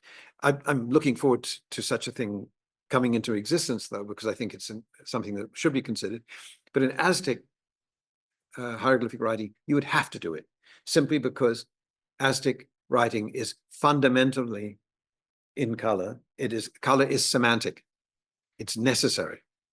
And in this particular case, the place means on the tejote, which is a kind of bluish mineral earth, and the glyph for on, which is the postposition pan, is represented by the glyph for to pass over, panoa, which is also, because it's passing over, placed on top. And so here again, you could say there's a rationality behind placing the postposition on top of the logogram it's modifying. Logosyllabic compounds are very common, and here we have the example with the semantic complement of the mountain glyph. The green mountain glyph, that's the conventional representation of mountain, is not actually part of the name of the place being written here. The name of the place is Xochotla, which means where there's a lot of blue, here in reference probably to the verdant landscape and not to the earth. And you see again the teeth, and by now you realize that that's tla or tlan. And you see in the transliteration that it's obviously the third of the elements. It's sho tla, or the second. The middle element is a disc in blue representing the word for blue. And it's red. It's also multivalent. There are 3 or 4 different ways of saying blue in Nahuatl, most of them related. And reduplication is not usually explicit. It's an intrinsic part of the multivalency that any sign can be reduplicated in this. You have, again, the native speaker would have known when to reduplicate, and non-reduplication does not affect the reading sufficiently to create a problem. Tlatlauqui means red in Nahuatl. Here you see something different from the previous example. You see the disc, the red disc for red, but the mountain itself, which is here a logogram and not a semantic complement, tepe for tepec at the mountain, is also red. It could have been painted conventionally green, with the disc on top, and it would have been no different. But here it's, you could say, redundancy for the to make the point more emphatic. Dimensionality is very important in Nahuatl writing also, because the dimensional adjectives in Nahuatl, which are verbal in origin, are not usually written phonetically or logographically, but they're written by altering the proportions of the referent, the glyph for the referent. So if you look at the circled elements here, you see a pot on hot stones, and the places in the Spanish glosses. Oh, by the way, Peter Daniels, that I quoted earlier in the thing, claims that I'm cheating and reading the glosses and then pretending that the Aztec glyphs are saying this. Both signs, both place names here next to the burning temples for conquered towns are glossed at Totonilco, which means at the hot waters. However, in reality, the larger one on the bottom left is the name Way at Totonilco. It's a different place, and it means great at Totonilco. And the great is represented by simply enlarging the glyph. It's, again, to call this primitive is unfortunate. It's silly. It's effective. It's unambiguous, and in the context of the entire system, it's perfectly functional. So these other elements are interesting. A sign will orient towards its referent. That's another thing. And snakes are low in the ground. So they're, in this particular case, the place called Chontalcoatlan, near the foreign snakes. I don't know what the difference is between a foreign snake and a native snake, but in any case, it's under the temple. Also because it lengthwise fits better in that position. The Way Pochlan glyph, the next one over, is the place of the great merchants.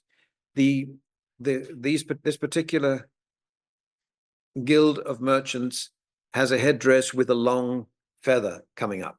Again, it fits better aligned to the left of the temple that accompanies it. The next two, the first one is called at Dogtail, Itzcuincuitlapilco, and what is represented is simply the area of the dog's tail. And the final one, Chapil, what was it? Chapil at grasshopper leg. Okay, creative names. And so what's represented, the glyph is simply a grasshopper leg. So the orientation is upright because its reference is upright. And what is interesting is also that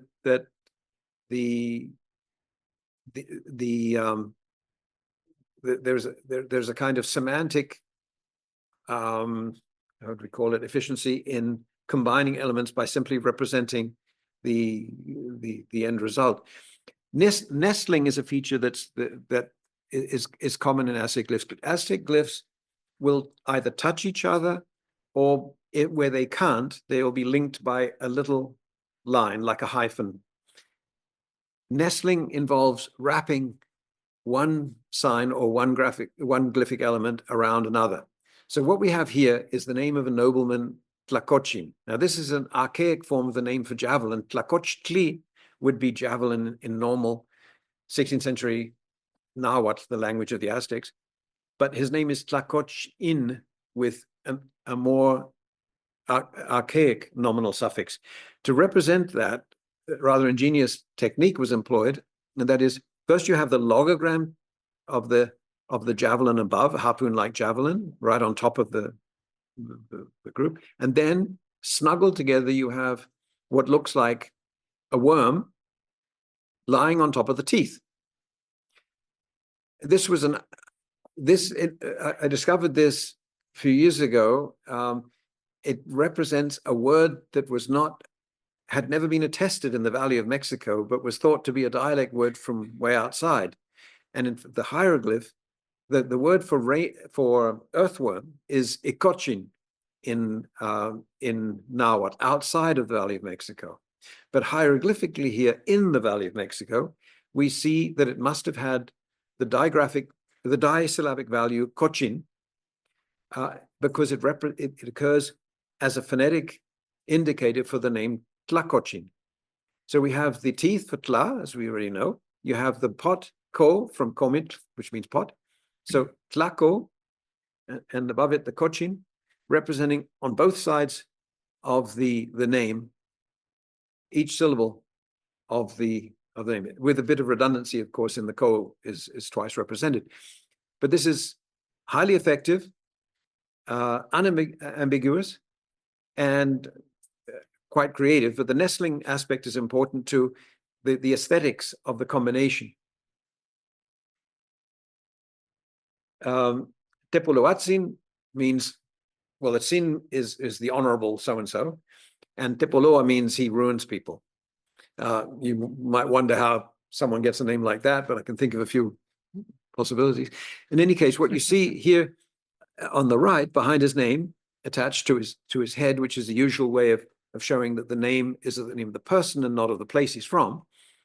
The pol is the speech scroll. Now I'm sorry, not the speech scroll, the scroll. These scroll elements, depending on their color and on their directionality, can be read a number of different ways. They can be smoke if they're gray pointing upwards, or they can be speech if they are horizontal. And the royal speech if it's blue.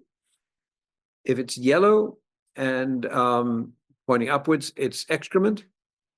And I'm not going to show you an example of that. Anyway, and the second glyph here, te, is not the stone glyph, which they could have used, but the glyph for lips. And since you don't usually, unlike our representations of big bright red lips, to represent lip, they make a cutout of the chin area surrounding the lips, and this is read te or ten. And then the next is a kind of cane, and it's read oa, but here it's representing simply the verbal suffix oa. And then sin, which means honorable or reverential, is represented by sin, which means backside. And since you can't represent a backside without the legs attached, the legs are hanging below that. Sometimes it's upside down. Sometimes the backside is upwards. Sometimes it's down. Sometimes the legs are sprawled everywhere. The scribes sometimes appear to be having fun in the way they represent the material.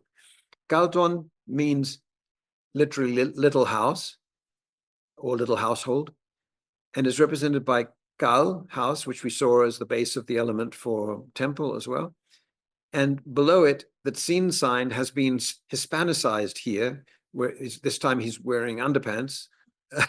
And so to distinguish between Tsin, which means dear little, and Ton, which means not so dear, but little, the Spanish pants are the less attractive little. And so that's a clever example of an alteration of an Aztec glyph to differentiate between two different suffixes for little.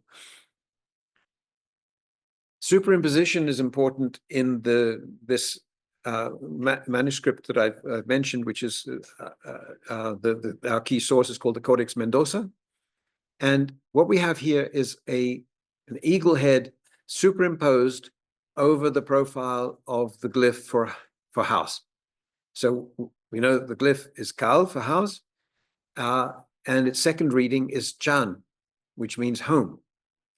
And it is only read Chan if the element that goes with it is superimposed on it. Otherwise, it would be beside it, and then it would be Cal. So not every Aztec manuscript or early post-Hispanic Aztec, post-conquest Aztec manuscript differentiates in this way. But this most conservative earliest manuscript does, and and it's consistent in doing so. So and the other thing is that here plurality is playing a role. A part of the logographic value. We see this also in Akkadian logographs, that the various case endings and also the difference between singular and plural are all part of the logographic readings. And so quao would mean eagle, and quautin means eagles. But in fact, in the name Quautinchan is not originally part of the plural, but it's taken here as such by the scribe and incorporated into the logographic value of the home of the eagles. In this case here, we see another example of upward reading. De nanko means by the walls, and the te is the stone glyph we've seen before. The nan is one of the female head can be read nan or siwa. Nan means mother, and ko for jug. But these are the typical phonetic values of the sign, and it's in the whole name is written phonetically here. Now we know. I'm sorry. What I should have mentioned. Going backwards. Yeah. What I should have mentioned is we're very familiar with acrophonic derivation of phonetic signs. You take the value of a logogram, cut off everything except the first syllable, and that's acrophonic. But in Nahuatl writing, in Aztec writing, you have not only acrophonic derivation, but also hysterophonic derivation. And that means that you cut off everything at the front and keep the back. So the middle element, the first element is chi, chia, the chia seeds. Here you see a lozenge full of chia seeds. So it has the syllabic value chi. Then the next glyph is a female, a woman's blouse. It's a wipil, but the value pil, the phonetic value pil, is taken from the back of the value wipil. Instead of, it's not we, but it's pil. So it becomes chipil for a kind of herb. And then you see the tepe sign, the mountain sign, with above it a phonetic indicator, the lips again, for te, telling you have to read it as tepe. That is, it's part of the name. It's not just a classifier here. And the extent to which the abbreviation goes, two high officials, and the first one, you see a bowl of alcohol with the froth coming out of it. And his name is Tikokyawakat, which has nothing to do with alcohol, but it includes the sequence ok. And it's the it's enough to distinguish him, because the only other official that has ok in the sequence is Tokwiltekat, and so the worm Okwil is used to write this name. So again, it's abbreviation. It's not inability to write the name in full. It's simply reductivism. And you see, and I use full stops, periods, on either side to represent where the abbreviation is occurring, the way we do it with Roman inscriptions. Now, pseudologograms. This is a funny thing. What do you do in the Shang Chinese script? I mean, the Shang developed writing around 1400 BC, between 1400 and 1200 BC, and the oracle bones, and among them is a glyph for armpit. Now, armpit, I mean, first of all, the question is, why would the Shang be writing oracles about armpits? Secondly, why don't we have any text that talks about armpits? But we have the glyph frequently for armpit, because it's it was invented for the purpose of writing any sequence that sounded the same as the word for armpit. So it's a pseudo-logogram invented for a purpose. And we have to be on the lookout for that, because I think it must have also happened in Egyptian writing in the early stages, cases where you have to get to a solution, and this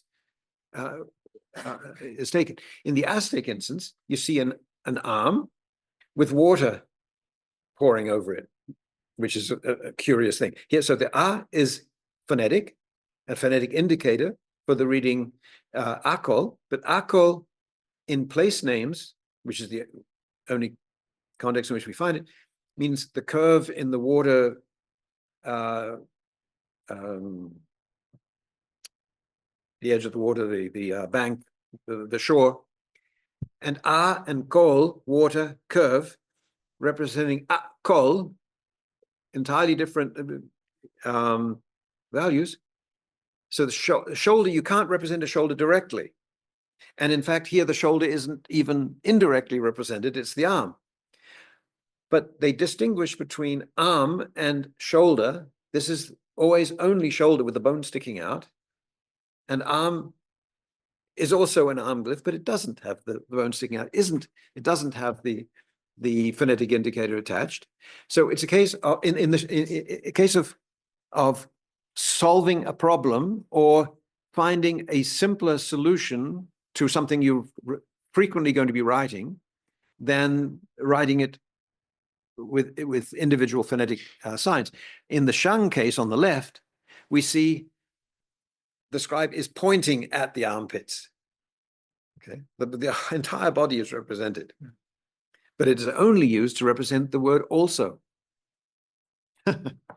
So we have to be, again, in any writing system, early, especially hieroglyphic writing system, we have to be on the lookout for this kind of feature.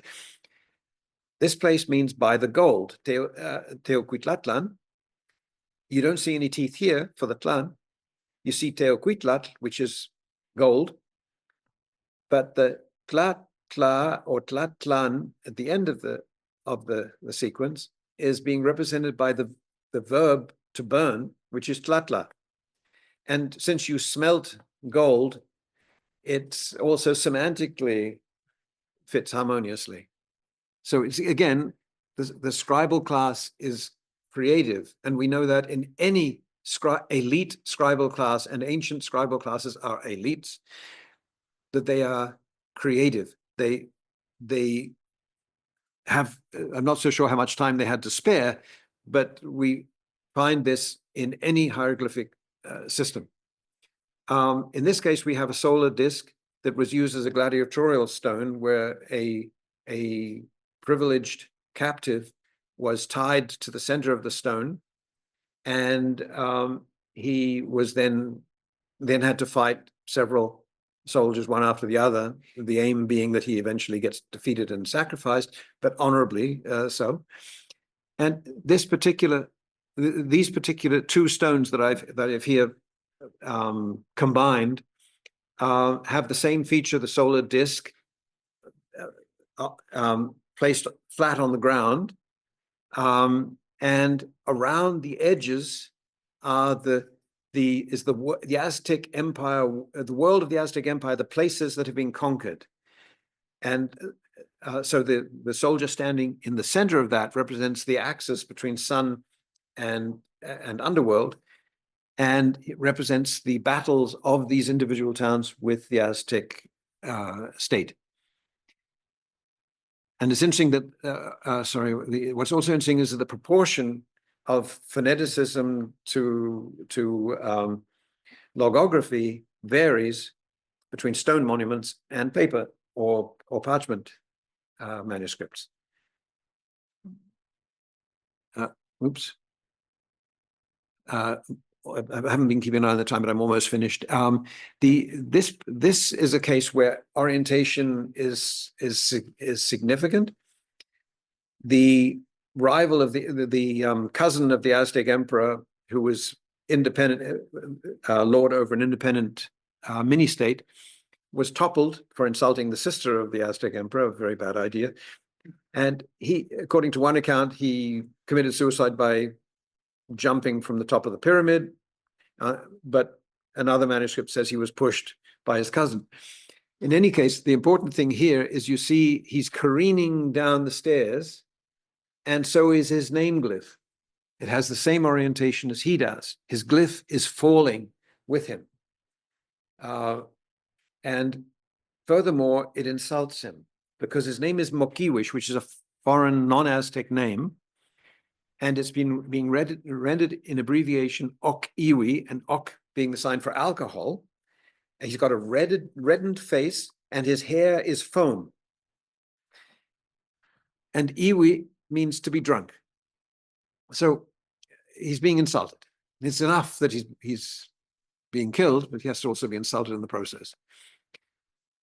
Finally, the name of a town, a little town just outside of, well, now part of Mexico City, but originally outside of it, including the name of the Aztec, one of the names of the Aztec deity, is rendered in an extremely playful and unusual manner. First of all, you remember that the buttocks, the backside, can represent sin, meaning honorable or little.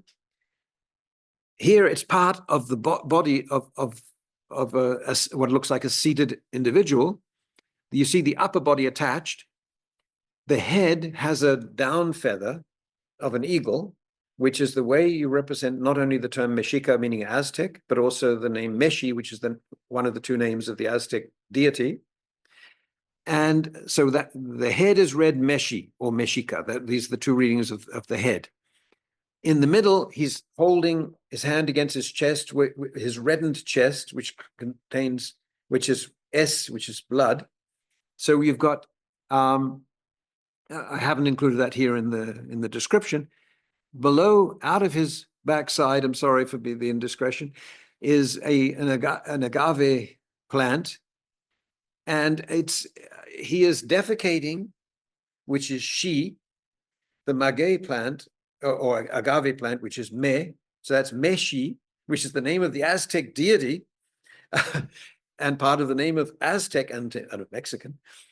So it's extremely playful, clever. It also positions the glyphs and combines the glyphs in clever ways in a naturalistic relationship. So you find the agave is, by coming out of the backside, includes the reference she, and the simply here are playing a role as well as being part of the reading.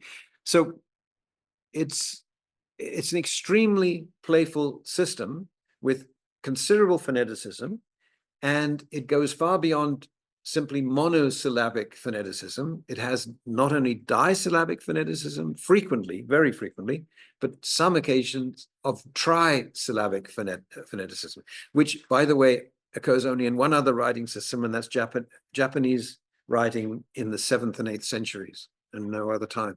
So thanks for your patience. I think that was it. And this is, if you're curious, this book has more information.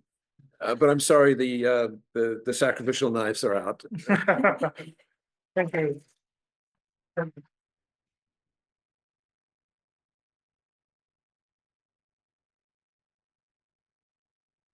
No, thank you very much. If you have some quick question for Gordon before we go to the wonderful exhibition.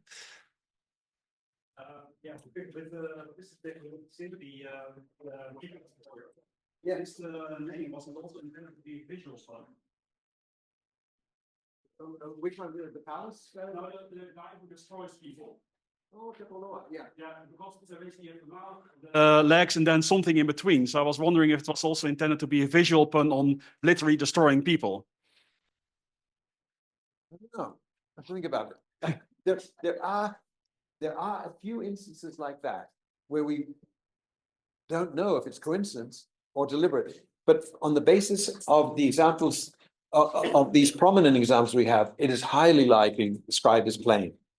And so you have a redundancy, a playful redundancy, occurring in independent manuscripts. So it's not the same scribe doing this, but different scribes.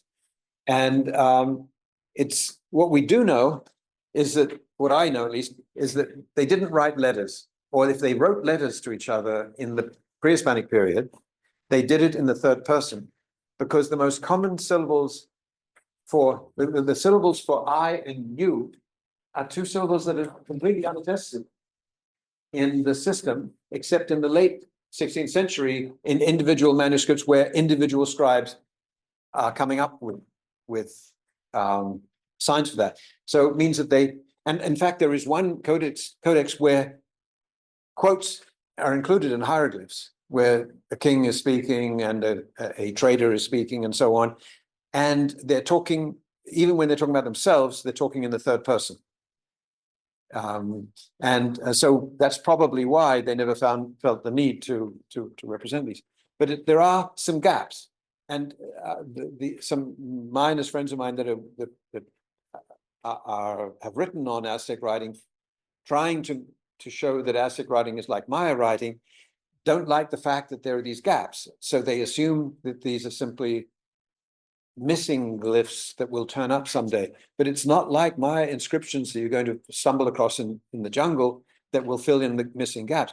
We have, in the 16th century, Aztec scribes still existed that had been writing in the late Aztec period. And one of them copied the manuscript the one manuscript that probably survived. He was one of the original scribes of that old pre-Hispanic manuscript, and he wrote a copy after the conquest, adding a couple of other things to it.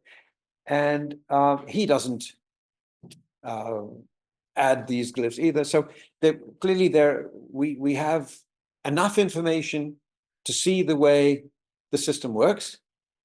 We are clearly going to find occasional additions to this, but what we're lacking is texts. We have lists of personal names, lists of place names, and one manuscript that has a kind of history of kind of a how do we call it, cloak and daggers episode in late Aztec history, where the heir to the throne of one state has to flee, and the whole story of his flight is in hieroglyphs and in iconography, and it includes lots of quotes, which is wonderful, actual sentence sequences, and yet still, as I said, these two syllables don't turn up. And when names like Diego, the Spanish name Diego, which in Nahuatl would be pronounced Tieco, is written eco, because T, meaning you, would require a syllable sign that is simply not attested. Mm-hmm. So I don't think it's a case of we're missing something that will turn up, but in the obvious cases where they should have written it had they had the glyphs, it is never written. I just wish we had the advantage of the Mayans of having stone inscriptions, but the Aztecs didn't write on stone. We have calendrical glyphs in stone, and we have the names of the emperors in stone, but most of what we have in Aztec hieroglyphs is in manuscript form, or what it was in manuscript form, and that was burnable. I see another. Thank you. Thank you so much for such an inspiring lecture. And this made me want to study Aztec hieroglyphs, absolutely, and to compare this with ancient Egyptian hieroglyphs. I was wondering if, since we talked a lot about retrograde writing and other things, if you had some sort of mechanism for which, either for prestige, such as like honorific transposition, like the hieroglyphs got a different order.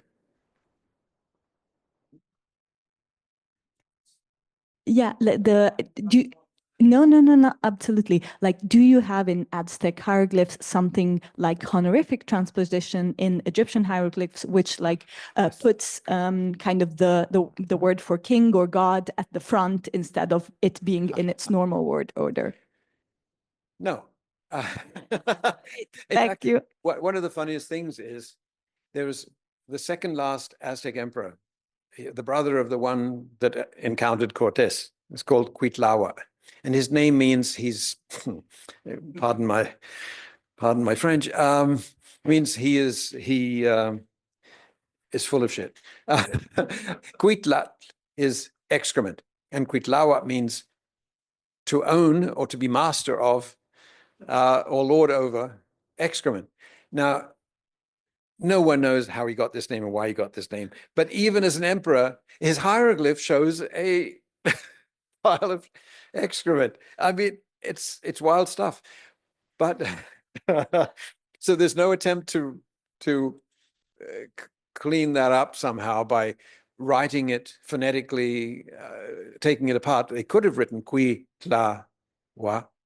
That would have been no problem. But they do, they go right out there and represent it the way it seems to mean. And there must be some, my only assumption is there is some not so negative rationale as to why he's called that. But those are the kind of puzzles we still have. But no, transposition for those purposes is not a typical feature. Transposition is typical in Nahuatl writing, but for aesthetics, for better cohesion of the compound, and yeah, and just free variation. But no, as you saw in the case of Mexicatzinco, which includes the name of the supreme Aztec deity, there appears to have been no worries about touching on, how do we say it, taboo areas. Thank you. Thank you very much. I do appreciate the opportunity to discuss with you, and I'm learning a lot here.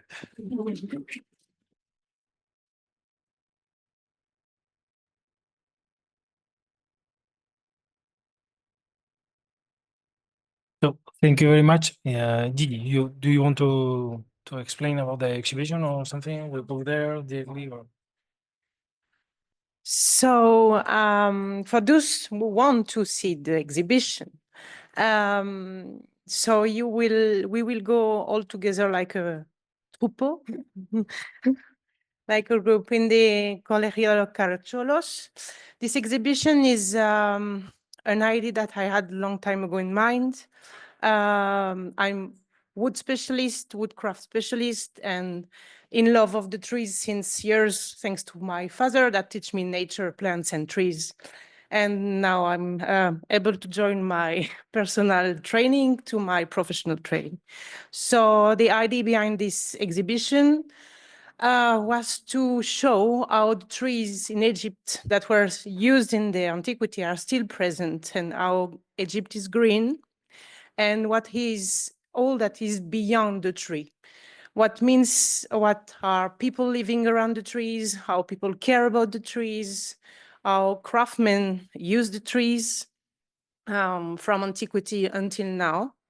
So this exhibition is was done with my friend Patricia Mora. She's a photographer, archaeological photographer.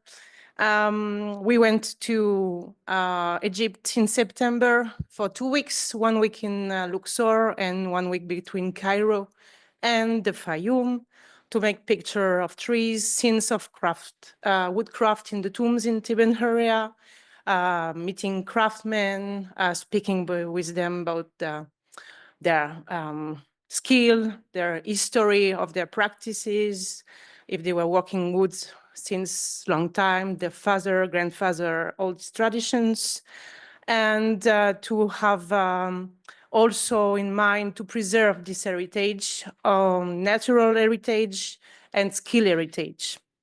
This exhibition is a small one because we did a lot of pictures, and the big one will be done in June in the French Institute in Cairo.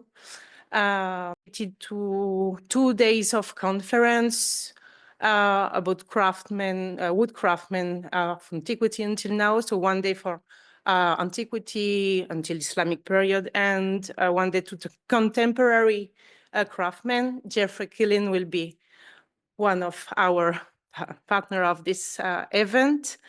And you will see, I hope, the Egypt that I know and that I love, the this green Egypt that is used, and how people manage these natural products, and how the skill is still living, and how we learn a lot in contact with all these craftsmen and that are still working local woods, because of course now we have a lot of imported woods, and the techniques and are changing over time. But when you are in some areas like Luxor or in the countryside, you see how the trees are part of their own history. Like I call one tree the tree of Mervat. That was a young lady of 16 years old that was telling her that she was coming in the cousin family where this tree was growing, and she was remembering climbing this tree since years, and they were so happy that we come to take picture of them and the trees, and so I hope you will feel exactly the same thing. So we will go now, and of course, because we are in Spain and that I'm French, there will be wine and all the things to celebrate the opening of this exhibition. Thank you for today. It was very, very nice. Thank you.